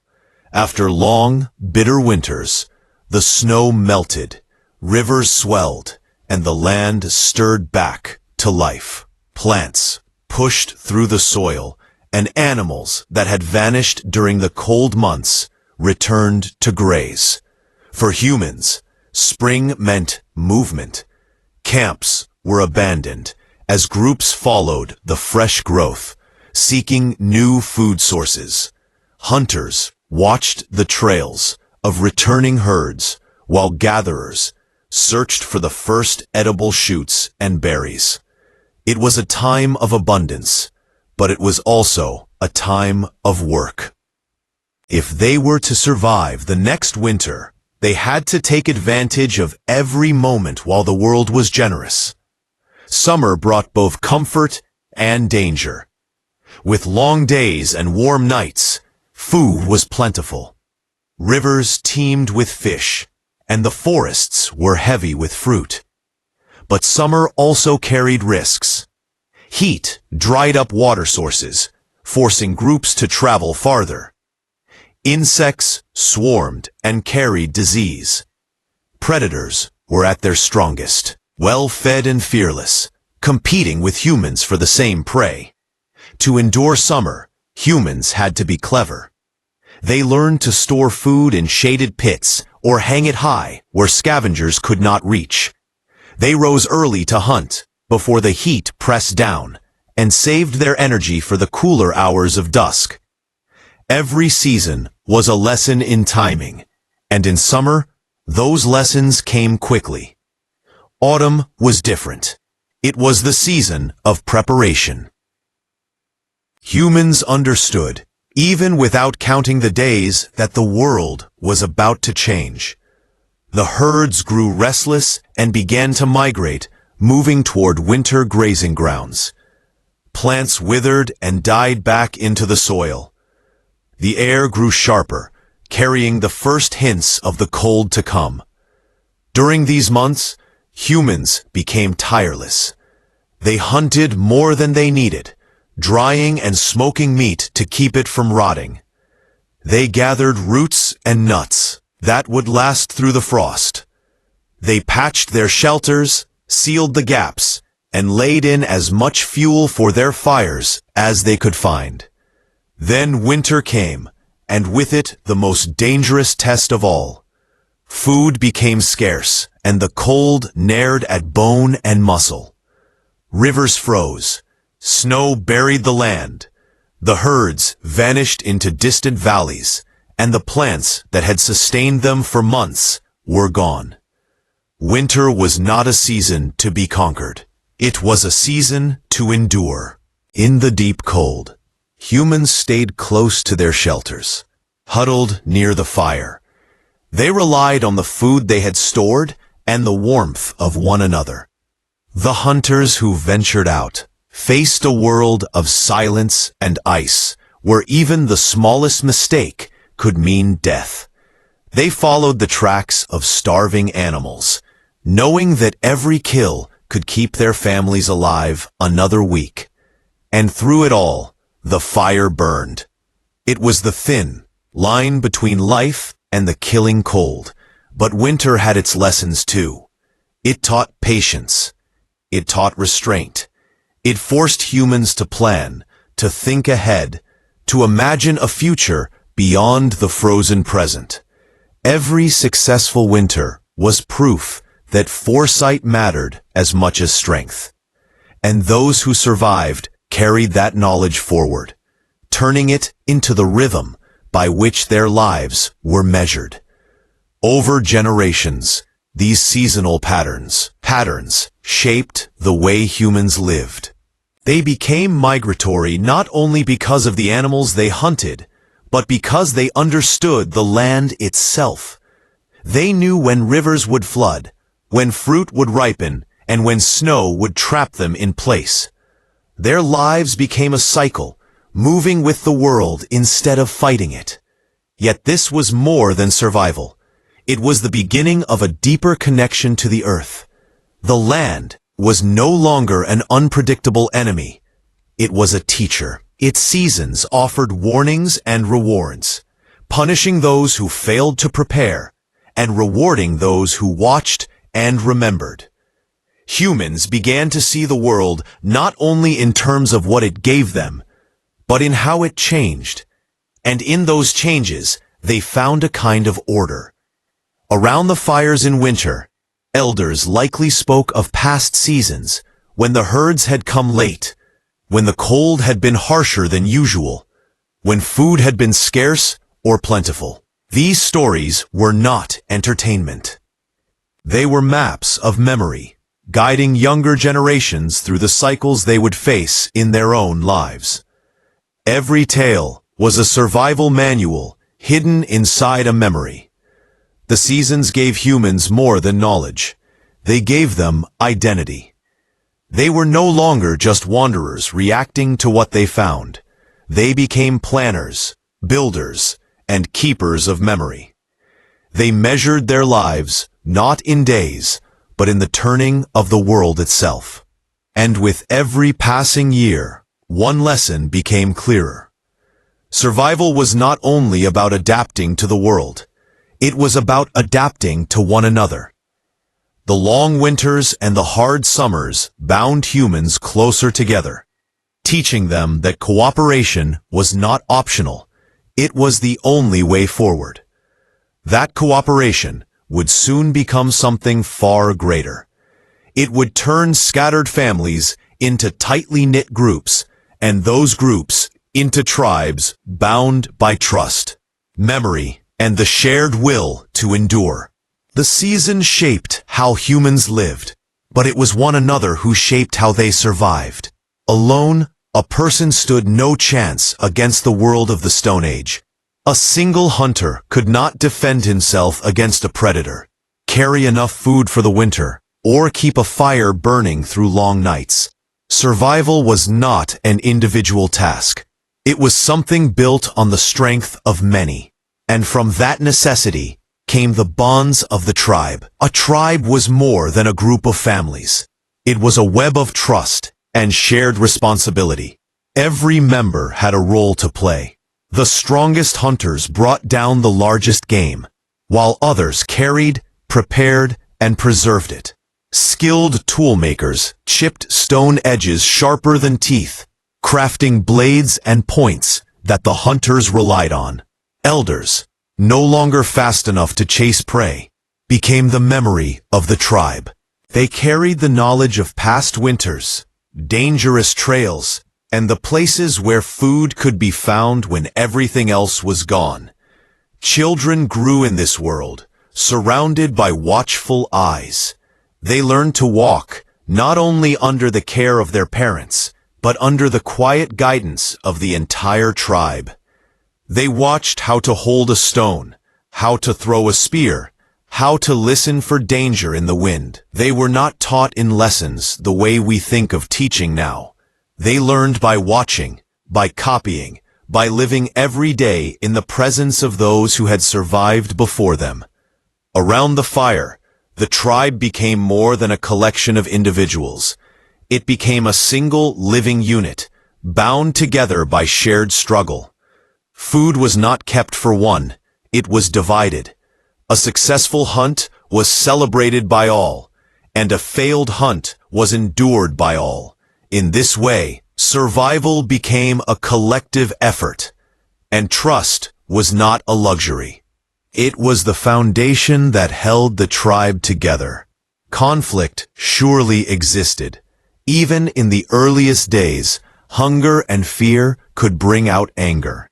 But in the face of the vast, merciless wilderness, cooperation mattered more than pride. When danger loomed, whether from predators, storms, or rival groups, disputes gave way to unity. The bonds of the tribe were not perfect, but they were strong enough to endure because they had to be. Bonds were reinforced not only by necessity, but by ritual. Shared meals around the fire were more than a way to eat. They were a way to be reminded that no one stood alone. Stories, passed from elders to children, served as both memory and warning, tying each new generation to the hardships and triumphs of the ones before it. Every tale of survival was a thread woven into the fabric of the tribe, reminding everyone that they belonged to something greater than themselves. Even grief was shared. When someone died, their absence was felt not by one or two, but by all. The tribe carried that weight together, and in doing so, they learned another kind of strength. The strength to keep going, even when loss cut deep. Every fire lit after such moments, every hunt taken up in spite of sorrow, was proof that no single life stood apart. They endured as one. The tribe was also the first defense against the unknown. In a world where danger could come from any direction, no one could watch every shadow alone. But with many eyes and many hands, the tribe became a living shield. Hunters stood guard while others slept. When predators came too close, the tribe fought them off together, their spears and voices turning fear into something fierce and unyielding. And within these bonds, something else began to grow: identity. A person was not only an individual. They were part of a group that had its own ways of hunting, its own places of shelter, its own stories about the world. These differences mark the earliest beginnings of culture. Each tribe carried with it a unique thread of human history, shaped by the land they walked and the lives they led. Cooperation also allowed for specialization. Not everyone had to be a hunter or a gatherer at all times. Those with the sharpest eyes for tracking prey could lead the hunt. Those with steady hands could focus on crafting tools. Those with long memories could pass down the knowledge of plants, seasons, and dangers that could not be seen until it was too late. No single person could master everything, but the tribe could. And with this came security, unlike anything humans had known before. A lone person might falter. A tribe endured. When one was sick, others cared for them. When one was injured, others hunted in their place. When one was lost, others carried their memory forward in stories told by the fire. The bonds of the tribe turned survival into something shared. And in that sharing, humans found their first true strength. But these bonds did more than keep them alive. They laid the foundation for the world to come. Cooperation was not simply a strategy. It became part of what it meant to be human. The instincts forged in those early tribes, trust, loyalty, and the willingness to work together would shape every step of our journey out of the Stone Age. And as these tribes sat close to their fires, as the sparks rose into the dark sky, they worked not only to keep the night at bay, but to carve their place in it. With tools in their hands and fire at their side, they turned their focus to something that would change them yet again. The tools themselves and how they would evolve from simple stones into instruments of mastery. The bonds of the tribe gave humans strength in numbers. But their true power came from what they could make with their hands. Stone and bone became the building blocks of survival. Each one shaped not only by necessity, but by the quiet ingenuity that had been growing since the first sharp edge was struck from a rock. With every tool they crafted, humans pushed a little further from the life of mere endurance and closer to a future where the world could be reshaped to their will. The first tools of stone were simple, flakes chipped from a larger rock, sharp enough to slice meat or scrape a hide. But over generations, these crude edges evolved. Hunters learned to strike stones at precise angles, creating points that were sharper and more durable. They discovered that some stones, like flint or obsidian, fractured in predictable ways, producing razor-thin edges that could cut cleanly through flesh and sinew. These were not accidents anymore. They were choices born from observation and memory.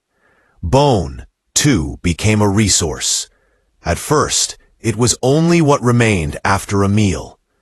Discarded fragments from the skeletons of prey. But then, humans saw its potential. A sharpened rib or splintered femur could pierce as well as stone. A hollow bone could serve as a container, a whistle, or even the shaft for a weapon. Where other creatures left bones to rot, humans turned them into tools. With stone and bone together, a new kind of toolkit emerged. Stone blades cut hides into clothing, while bone needles pierced them for stitching.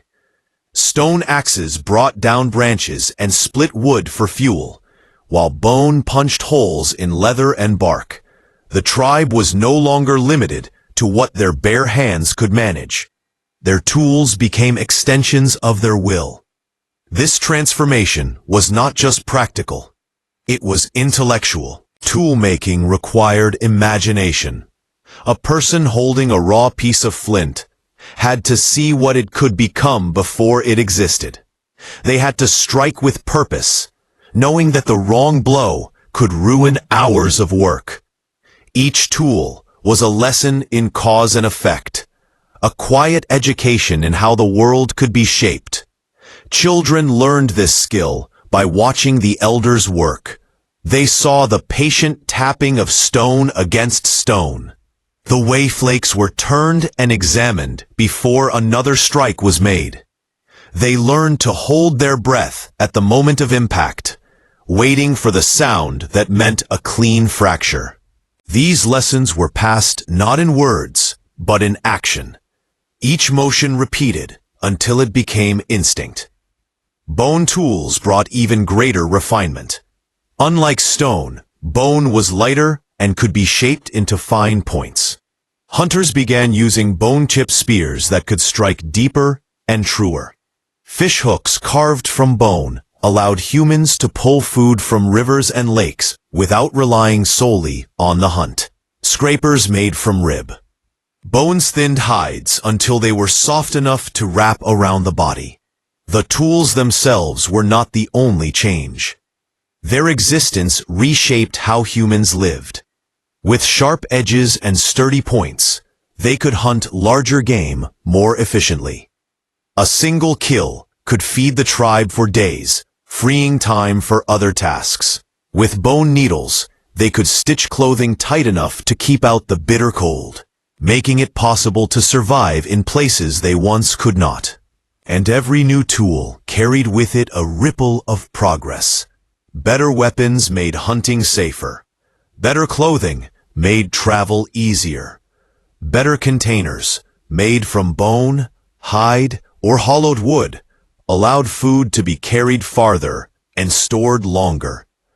Each improvement opened new possibilities, and each possibility pushed humans deeper into lands that would once have been unreachable. In the evenings, by the fire, tools were repaired and sharpened. The sound of stone being struck against stone or bone scraping against rock filled the quiet between the flicker of flames. These were not only the sounds of survival. They were the sounds of thought, of hands shaping a future, one edge at a time. But tools were not just functional. Some were made with a care that went beyond what was necessary. Certain bone points were smoothed and polished until they gleamed. Some stones were chipped into shapes that were almost artistic, their balance and symmetry far beyond what simple survival required. This hinted at something new, pride, even beauty in the things humans made. These objects also held meaning. A finely crafted spear could be passed from one generation to the next. A bone pendant might be worn not only as decoration, but as a symbol of skill or status. Tools, once only instruments of necessity, became part of how humans saw themselves and each other. And with every new tool, humans grew bolder. They began to venture into harsher climates, armed with better weapons and sturdier clothing. They faced larger prey and built stronger shelters. What began with a simple chipped rock had become a revolution, and stone and bone were at the center of it. But the world was still vast, and the challenges ahead were many. For every tool they made, new problems appeared. The land shifted. The climate changed. Herds moved and predators adapted. Survival was never something won. It was something fought for every single day. And yet, with stone and bone in their hands, humans had what they needed to keep pushing forward. They had the means to endure, to adapt, and to face the unknown. Because soon, those tools would not only help them hunt and build, they would give them the courage to face the greatest beasts that walked the earth, the massive creatures that towered over them, the ones that tested every ounce of strength and every spark of ingenuity they possessed. With sharper tools in their hands and the strength of the tribe at their backs, humans turned their eyes toward the greatest challenge of the Stone Age, the giants of their world. Mammoths, bison, and other massive beasts roamed the plains in herds that seemed endless. They were dangerous, unpredictable, and powerful enough to crush a person beneath their feet with no effort at all. And yet, they were also a promise. One successful hunt could feed an entire tribe, clothe them through the winter, and provide bones and sinew for tools. Chasing giants was never safe, but it was necessary. The hunt began long before the first spear was thrown. It started with observation. Tribes learned the patterns of these colossal animals, their migration routes, their feeding grounds, the seasons when their movements slowed. They watched from a distance, sometimes for days, marking where a herd rested and how the wind carried their scent. Patience was as much a weapon as any spear. To rush was to fail, and failure against such prey meant more than hunger. It meant death. When the moment came, the hunt was a test of unity. No single hunter could face a mammoth or mallet, bring down a bison alone. These creatures were too strong, too large, and too dangerous. But a coordinated tribe could turn the hunt into strategy. Some would circle wide to drive the animals forward. Others would wait with spears poised, ready to strike from the flanks. The fire-hardened points of their weapons, tipped with stone or bone, flashed in the sun as they closed in. The air during these hunts must have been electric. Fear and determination knotted together in every heartbeat. One wrong step, one mistimed throw, and the prey could turn on them. A charging mammoth was not merely an animal. It was a living wall of muscle and bone, that could scatter hunters like leaves in the wind. And yet, they stood their ground. Sometimes the land itself became their ally. Tribes learned to drive the great beast toward ravines or trap them in bogs where their size became a disadvantage. They used fire to steer herds, waving torches and shouting until the animals bolted in the direction the hunters wanted. In this way, intelligence outweighed sheer strength. The humans were small, but they were cunning, and against the giants, cunning was enough. When a beast finally fell, it was not the end of the hunt. It was the beginning of the work. Dozens of hands moved at once, cutting, stripping, and hauling away everything the animal offered. The hide was thick and heavy, enough to cover shelters or stitch into clothing that could keep out the worst winter wind. The bones became spears, scrapers, and frames for homes. Even the sinew was saved, twisted into strong cords that could tie weapons or bind wounds. Nothing was wasted for a tribe. A single successful hunt was more than food. It was survival secured for weeks, sometimes months.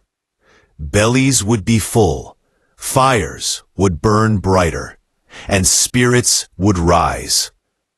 Children would eat the choicest cuts, and the elders would be fed in gratitude for their guidance. In these moments, the tribe celebrated not only the kill, but their own unity. They had faced something vast and terrifying together, and they had won. Yet the risks were always there. Not every hunt succeeded. Sometimes the giants escaped, vanishing into the horizon faster than the hunters could follow. Other times, the hunters returned bloodied or not at all. Every attempt carried the knowledge that this could be the one that cost them more than it gave. And still they hunted. Hunger left no other choice. The hunt for giants shaped the human mind as much as it shaped the human body. It taught discipline, coordination, and the power of planning. It demanded courage, but it rewarded those who could think, adapt, and work together. These hunts were not just battles between man and beast. They were lessons, each one carving the memory of survival into the bones of the tribe. Around the fire, after the danger had passed, the stories of these hunts were told and retold. Children sat wide-eyed as they listened to the elders describe the charge of a mammoth, or the moment a spear struck true. These stories were not only for pride, they were training. Every word prepared the next generation for the day they would join the chase themselves. Even the land bore witness to these hunts. Scattered across ancient plains are the remains of mammoth bones, arranged in ways that suggest more than chance. Circles and patterns that may have been the foundations of shelters or the marks of ritual. These remnants speak of a world where survival was written in both blood and ingenuity, where every hunt left an imprint not only on the people, but on the very earth they walked. And as the tribes learned to hunt the giants, they learned something else. They were no longer just surviving in their world. They were shaping it. They were predators unlike any other. Small in size, but armed with tools, fire, and a mind sharp enough to bring down creatures many times their strength. But in hunting these massive beasts, they also became students of the wild. They saw how the animals moved, how they fed, how the changing seasons guided their paths. In the shadow of the giants, humans learned to watch not only for prey, but for these subtle lessons the world offered every day. And those lessons The quiet teachings of wind, water, and earth would become their next advantage, because soon survival would no longer be about the strength of their spears alone. It would depend on the knowledge they gathered from the world itself, and the wisdom they carried forward into every hunt, every shelter, and every fire they lit against the dark. Every hunt, every season, every long night spent by the fire taught humans something. But their greatest teachers were not the giants they brought down, or even the tools they shaped. Their greatest teachers were the world itself, constant forces that surrounded them. The wind, the rivers, the stars, and the shifting patterns of the land spoke to those who knew how to watch and listen. For humans to survive, they had to become students of the earth. Long before they ever farmed or built permanent homes, they understood that nature had a rhythm. The position of the sun told them when the day was ending. The chill in the air whispered of coming frost. The calls of migrating birds carried warnings of changing seasons. None of these lessons were written down. They were learned in silence, passed from one generation to the next in gestures, stories, and the watchful gaze of those who had survived longer than the rest. The sky was one of their first guides. By day, the sun's path across the horizon became a clock without numbers. By night, the stars offered a map. Humans noticed how certain constellations appeared only during specific times of year. They followed them like signposts, using them to track the seasons and to know when it was time to move with the herds or return to familiar grounds where food would be waiting. Without charts or instruments, they learned to navigate by memory and instinct, guided by the same lights that still burn above us today. The land itself was another teacher. Hunters read the ground as though it were a language. A bent blade of grass or a shallow print in the mud told them which way an animal had gone. A broken branch revealed not only direction, but size and speed. They learned to feel the earth beneath their feet, to know if it was soft with recent rain or hard from drought, and what that meant for the animals that depended on it.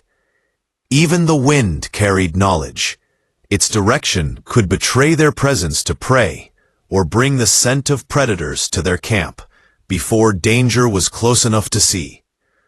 To ignore it was to invite disaster, but to use it was to turn the unseen into an advantage.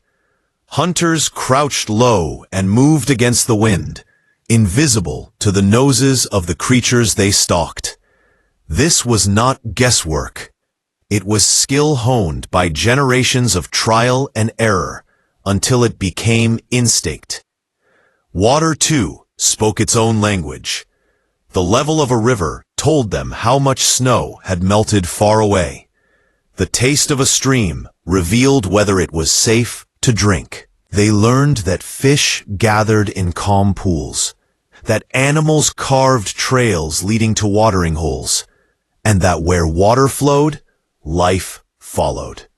These were not small discoveries. In a world without wells or stored supplies, knowing the ways of water was as important as knowing how to breathe. Plants were their quiet allies and their silent threats. Some healed, some killed. A single mistake in choosing the wrong route or berry could end a life. But those who watched closely learned which leaves soothed wounds, which bark eased pain, and which herbs drove sickness away. They learned through observation, yes, but also through the terrible cost of failure. Every remedy was written in memory, paid for with the suffering of those who came before. Animals, too, taught them.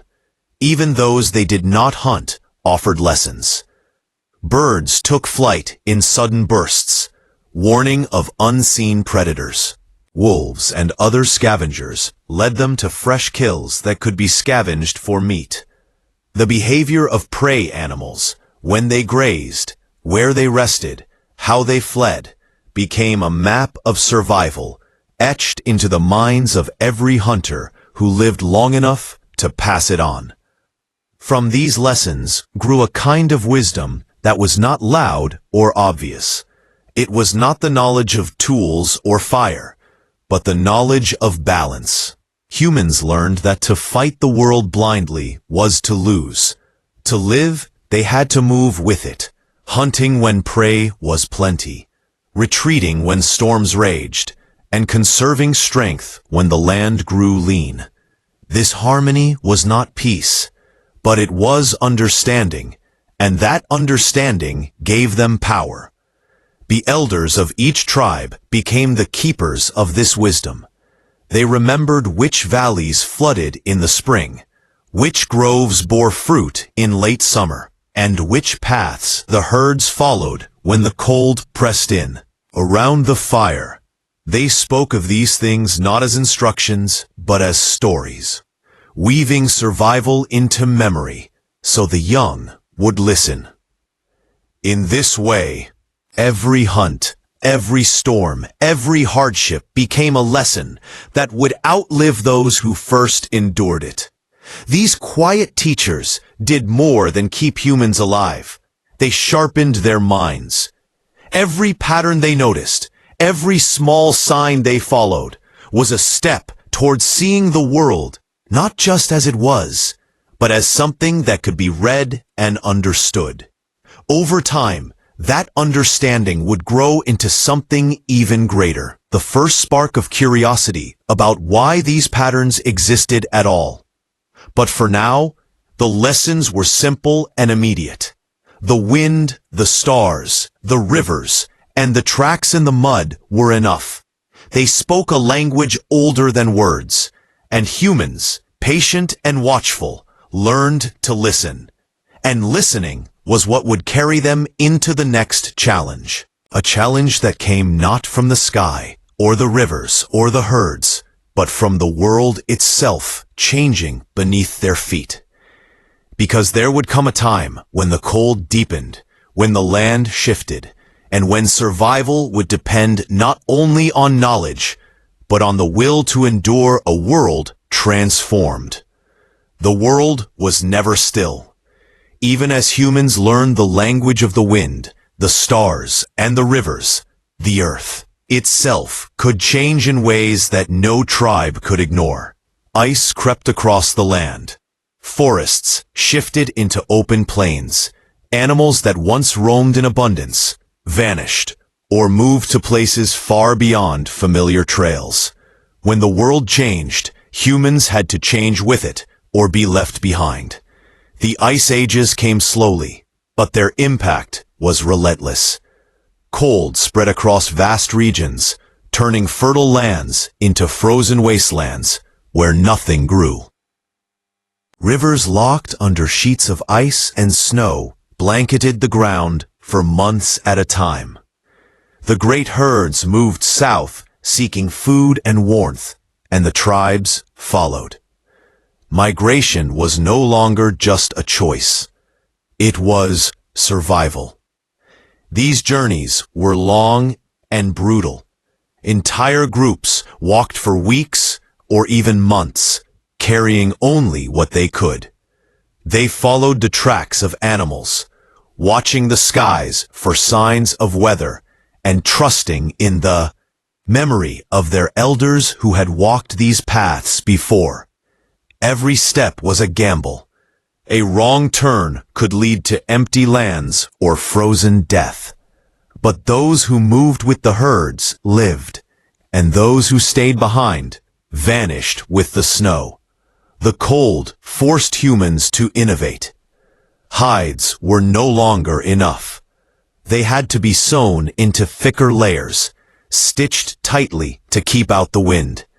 Shelters were reinforced, dug deeper, and sometimes even built partially underground to trap what little warmth could be found. Fires were fed constantly, guarded like living things, because losing them in the middle of winter could be fatal. The hunt changed, too. Many of the animals that had once been easy prey either migrated or disappeared entirely. In their place came new challenges, larger, stronger, and better adapted to the cold. Mammoths and woolly rhinoceroses became both prize and peril. Their size enough to feed a tribe for weeks, but also enough to crush anyone who faced them without caution. Hunting them required not only courage, but strategy and cooperation on a scale greater than ever before. But cold was not the only change. As ice advanced in some places, it retreated in others. Land bridges opened where oceans had once stood, connecting distant continents for the first time in human history. New territories became reachable, and with them came fresh opportunities and dangers. The world was no longer a single familiar place. It was vast, shifting, and full of unknown horizons. Tribes that once roamed the same valleys for generations began to move farther than ever before. They crossed frozen tundras and followed coastlines, adapting to new landscapes and learning new ways to survive. In each new place, the world taught them fresh lessons: how to fish from icy waters, how to track animals across snow, how to gather plants that had never grown in their old lands. Migration became not just survival, it became transformation. These changes shaped not only how humans lived, but who they were. In the face of shifting climates and vanishing resources, the tribes that endured were the ones that adapted the fastest. They shared knowledge freely, relied on one another, and passed down the wisdom of their journeys. The world was harsh, but it was also a teacher, forcing them to grow stronger, smarter, and more connected than ever before. And in this constant movement, humans began to spread. Some followed the coasts, learning to harvest the sea. Others pressed inland, mastering forests and rivers. Some braved the bitter cold of northern lands, while others thrived in the warmth of southern plains. Each path carved a different way of life, but all were bound by the same truth. No matter how the earth shifted, humans would not stop moving. This ability to adapt, to pick up and leave when the world demanded it, was what kept them alive. Other creatures were bound to their environments, but humans were not. They carried their tools, their fire, their knowledge, and their will across every new horizon. Where one place failed them, another waited. The world could change as much as it wanted. They would change with it. Yet the ice and the shifting land did more than test their endurance. They sparked something deeper, a sense of wonder. To see the sun rise over a frozen plain, to watch herds vanish into a white horizon, to stand at the edge of an ocean where the land itself had pulled back. These were moments that left their mark. In those moments, humans were no longer just surviving. They were witnessing the vastness of the world for the first time. And it was in that vastness that another transformation began to take shape. As they traveled farther and endured more, they carried not only tools and fire, but also ideas, beliefs that would grow stronger around their fires at night. For when the world was so large and unpredictable, they began to search for meaning within it.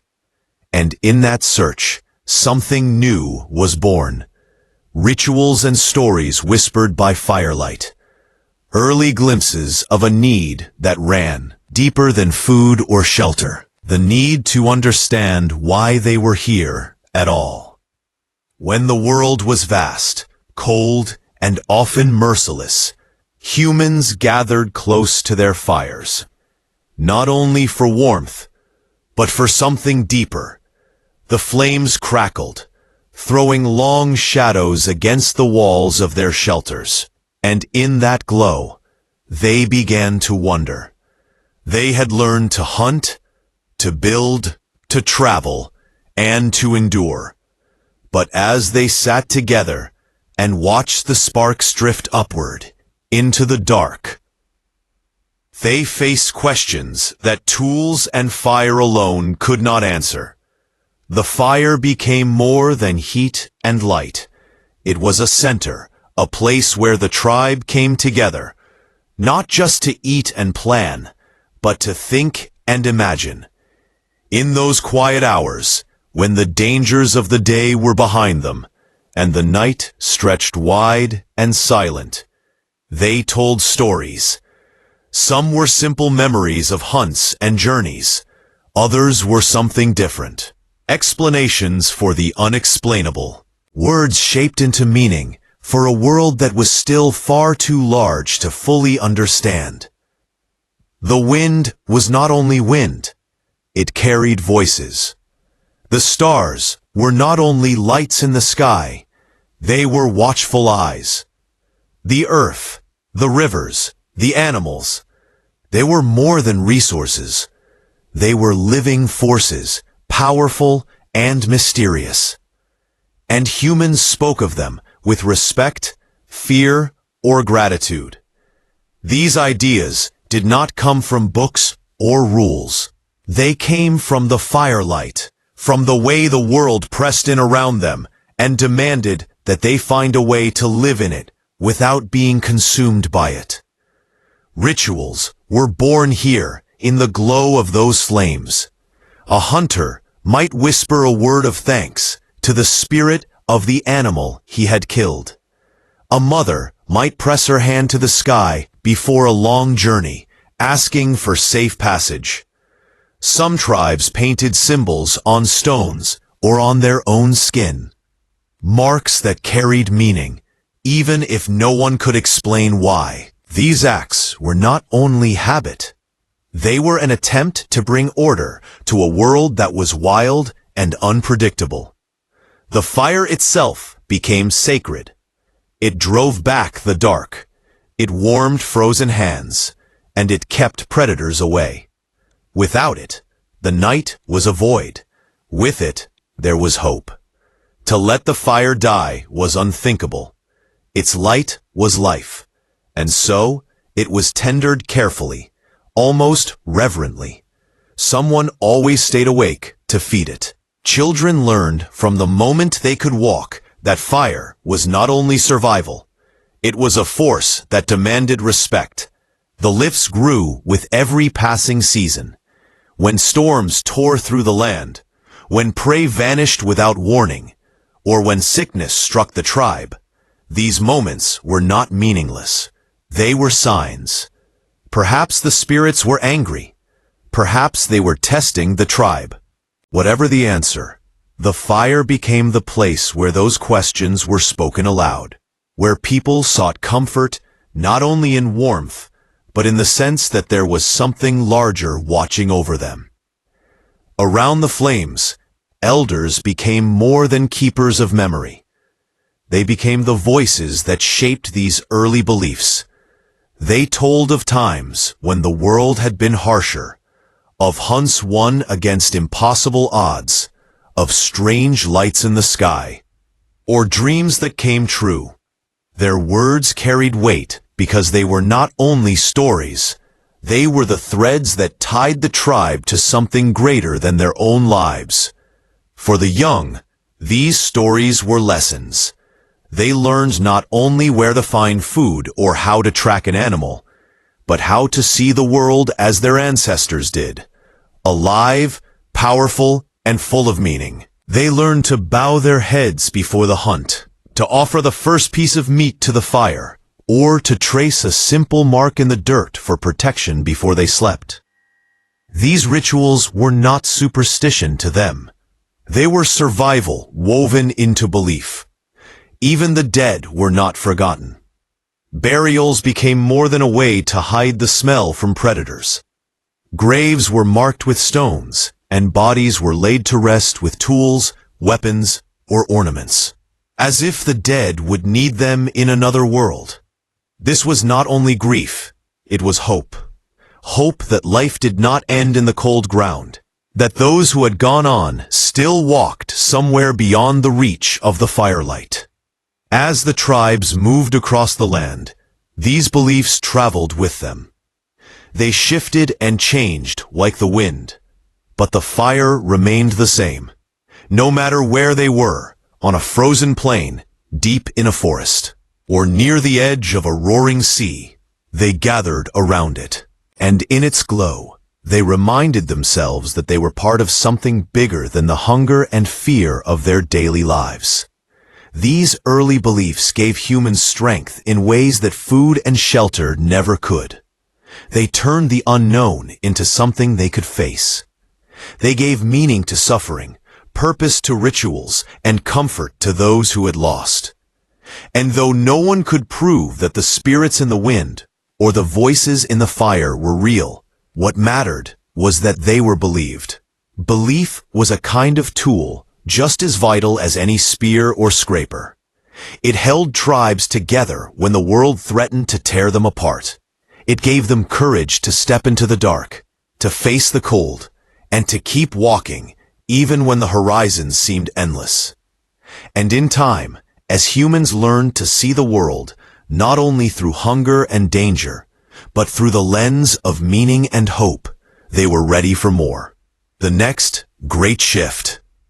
Because the same fire that warmed their hands and lit their stories would one day burn beside the first planted seeds, marking the beginning of something even greater than survival. The fire still burned, the hunts still fed the tribe, and the seasons still dictated every choice. But little by little, a quiet change was beginning. For generations, humans had lived by moving with the world, following the herds, gathering what the land offered, and leaving when it gave no more. Yet as their hands grew more skilled and their mind sharper, they began to wonder if survival always had to depend on the chase. It started with observation. While foraging, they noticed that certain plants grew where seeds had fallen before. A patch of berries that had been plentiful one season often returned the next, not by chance, but because nature had repeated itself. They saw that animals left tracks not only in the earth, but in the plants they disturbed, scattering seeds that sprouted in their wake. These were small details, but they were the kind of details humans never forgot. At first, it was not farming. It was encouragement. When they ate fruits, they left the seeds near their camps, and over time they saw that some of those seeds grew. When they found a grove rich in nuts or roots, they returned again and again, learning its rhythms, protecting it in subtle ways, even scaring off animals that might strip it bare. They were not yet planting, but they were beginning to shape the land without realizing it. The shift from stone to seed was not sudden. It happened slowly across countless seasons and many tribes, each one adding a small piece to the knowledge passed down around the fire. They learned that if a patch of plants was not over-harvested, it would return stronger the next year. They learned that if seeds were scattered in the soil near camp, food might grow closer to home. What had once been wild chance was turning into a deliberate act, and with it, the first fragile roots of farming began to take hold. This was more than a new way of finding food. It was a new way of thinking. Hunting and gathering demanded driven actions, constant movement, planting required patience. It meant staying in one place long enough to see something grow. For the first time, humans had to imagine a future, not only a day or a week away, but months ahead. They had to plan for a harvest they would not see until the seasons turned. Fire, tools, and the bonds of the tribe had taught them how to endure. Seeds taught them how to wait. And in that waiting, the world began to change. As humans scattered seeds and returned to the same patches of land, their camps became more permanent. Shelters grew sturdier. Hearths were rebuilt in the same spots, their stones blackened from years of smoke. Tribes that had once been restless wanderers began to linger longer. Slowly, the first signs of settlement appeared, born not from a decision, but from the quiet pull of the land itself. The animals followed, too. Some, like wild goats and sheep, lingered near human camps to feed on scraps or forage in cleared areas. At first, they were only opportunistic visitors, but over time, humans saw the value in keeping them close. A single animal was food, but a herd was survival. They began to guide, protect, and even pen them, turning the hunt into something else entirely. A partnership between predator and prey that would change the shape of the world. But even in these early days, planting was not without risk. A bad season could wipe out a crop before it grew. Pests could strip the land bare. Storms could flatten fields in a single night. Hunting had been dangerous, but at least it offered quick answers. Either you caught your prey, or you went hungry. Seeds demanded faith. They demanded trust in the unseen. And yet, rewards were undeniable. A single successful harvest meant food that did not rot in days, but could be stored for months. It meant less wandering, fewer desperate hunts, and more time for everything else. Tool-making, shelter building, and even the quiet moments around the fire, where humans told their stories and imagined what might come next. From stone to seed, the shift was slow, but it was irreversible. Each generation added a little more to what the last had learned, until, without ever intending it, they stepped across a line.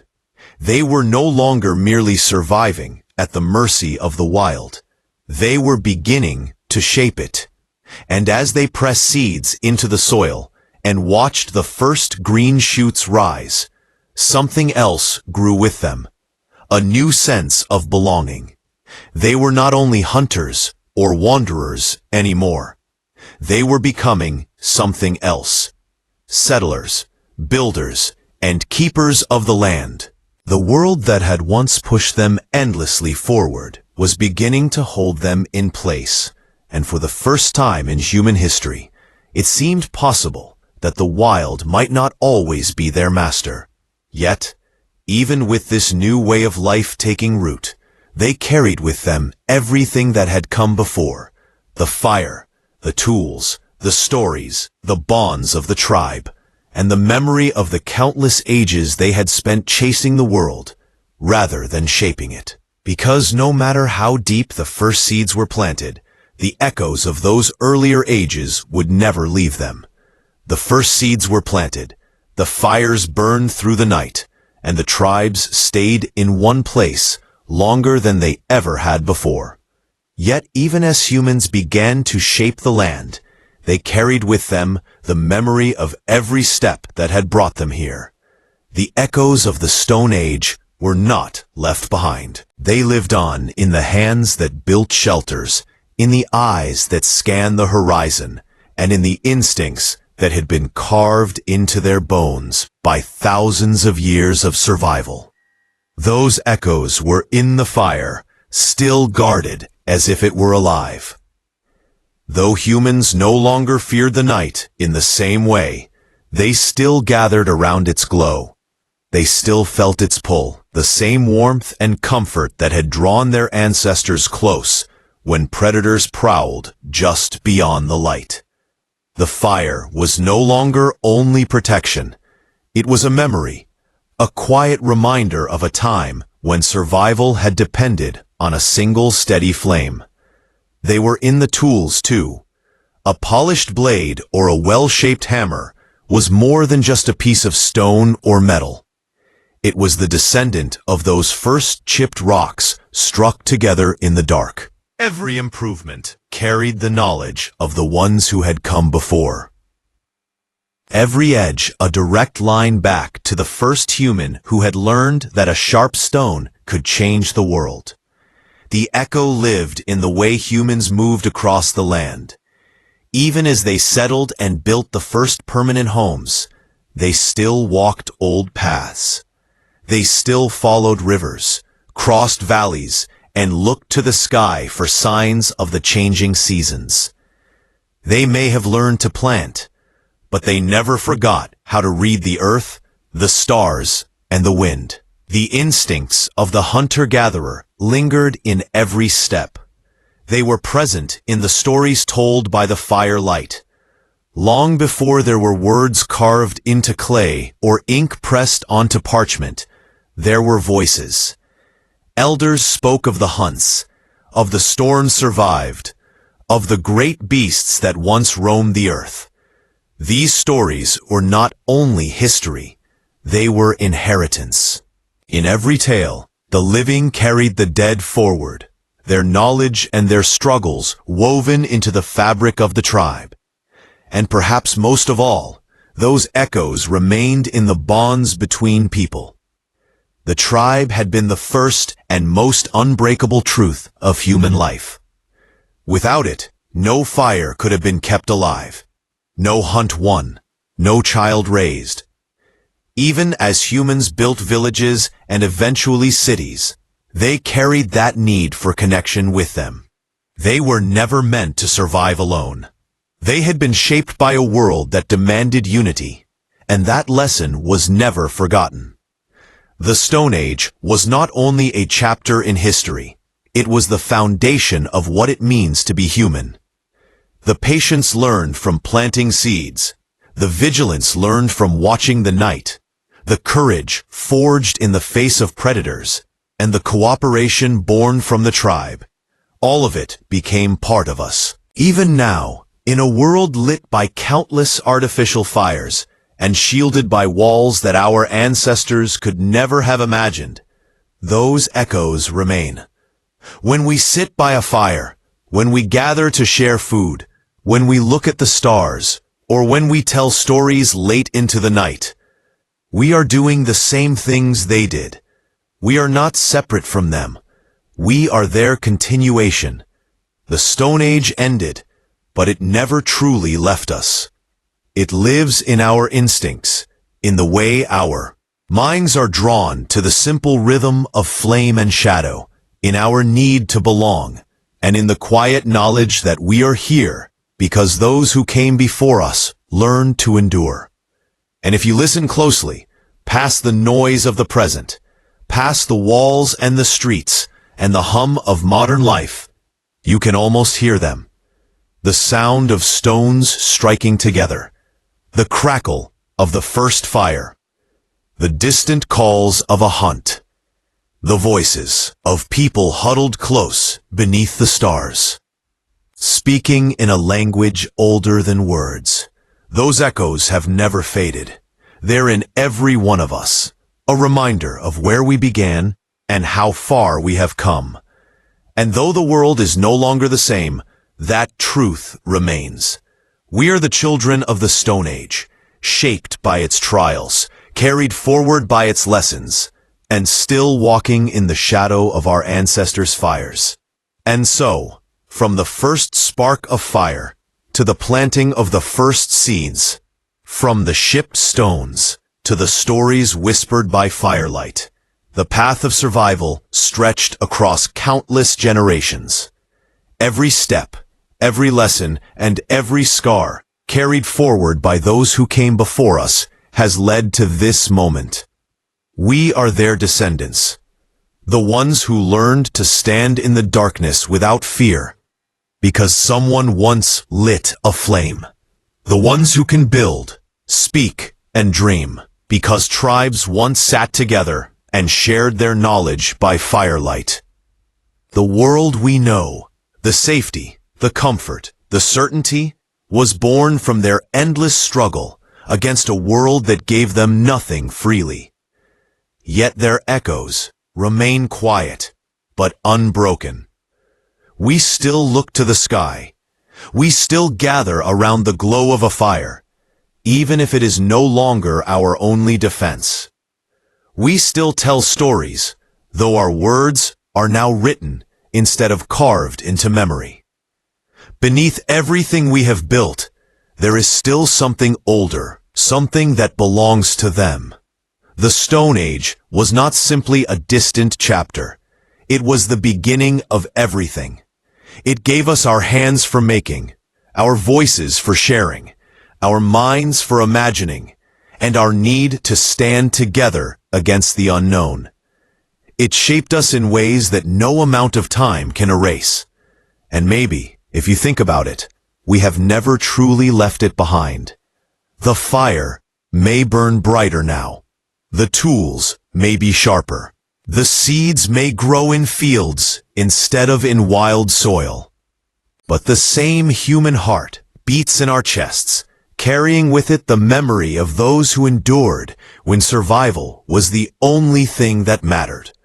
The next time you sit in the quiet, watching the glow of a flame or feeling the pull of the night sky, remember them. Remember the hands that shaped the first tools, the voices that told the first stories, and the eyes that looked out into a world far larger and far harsher than ours, and refused to turn away.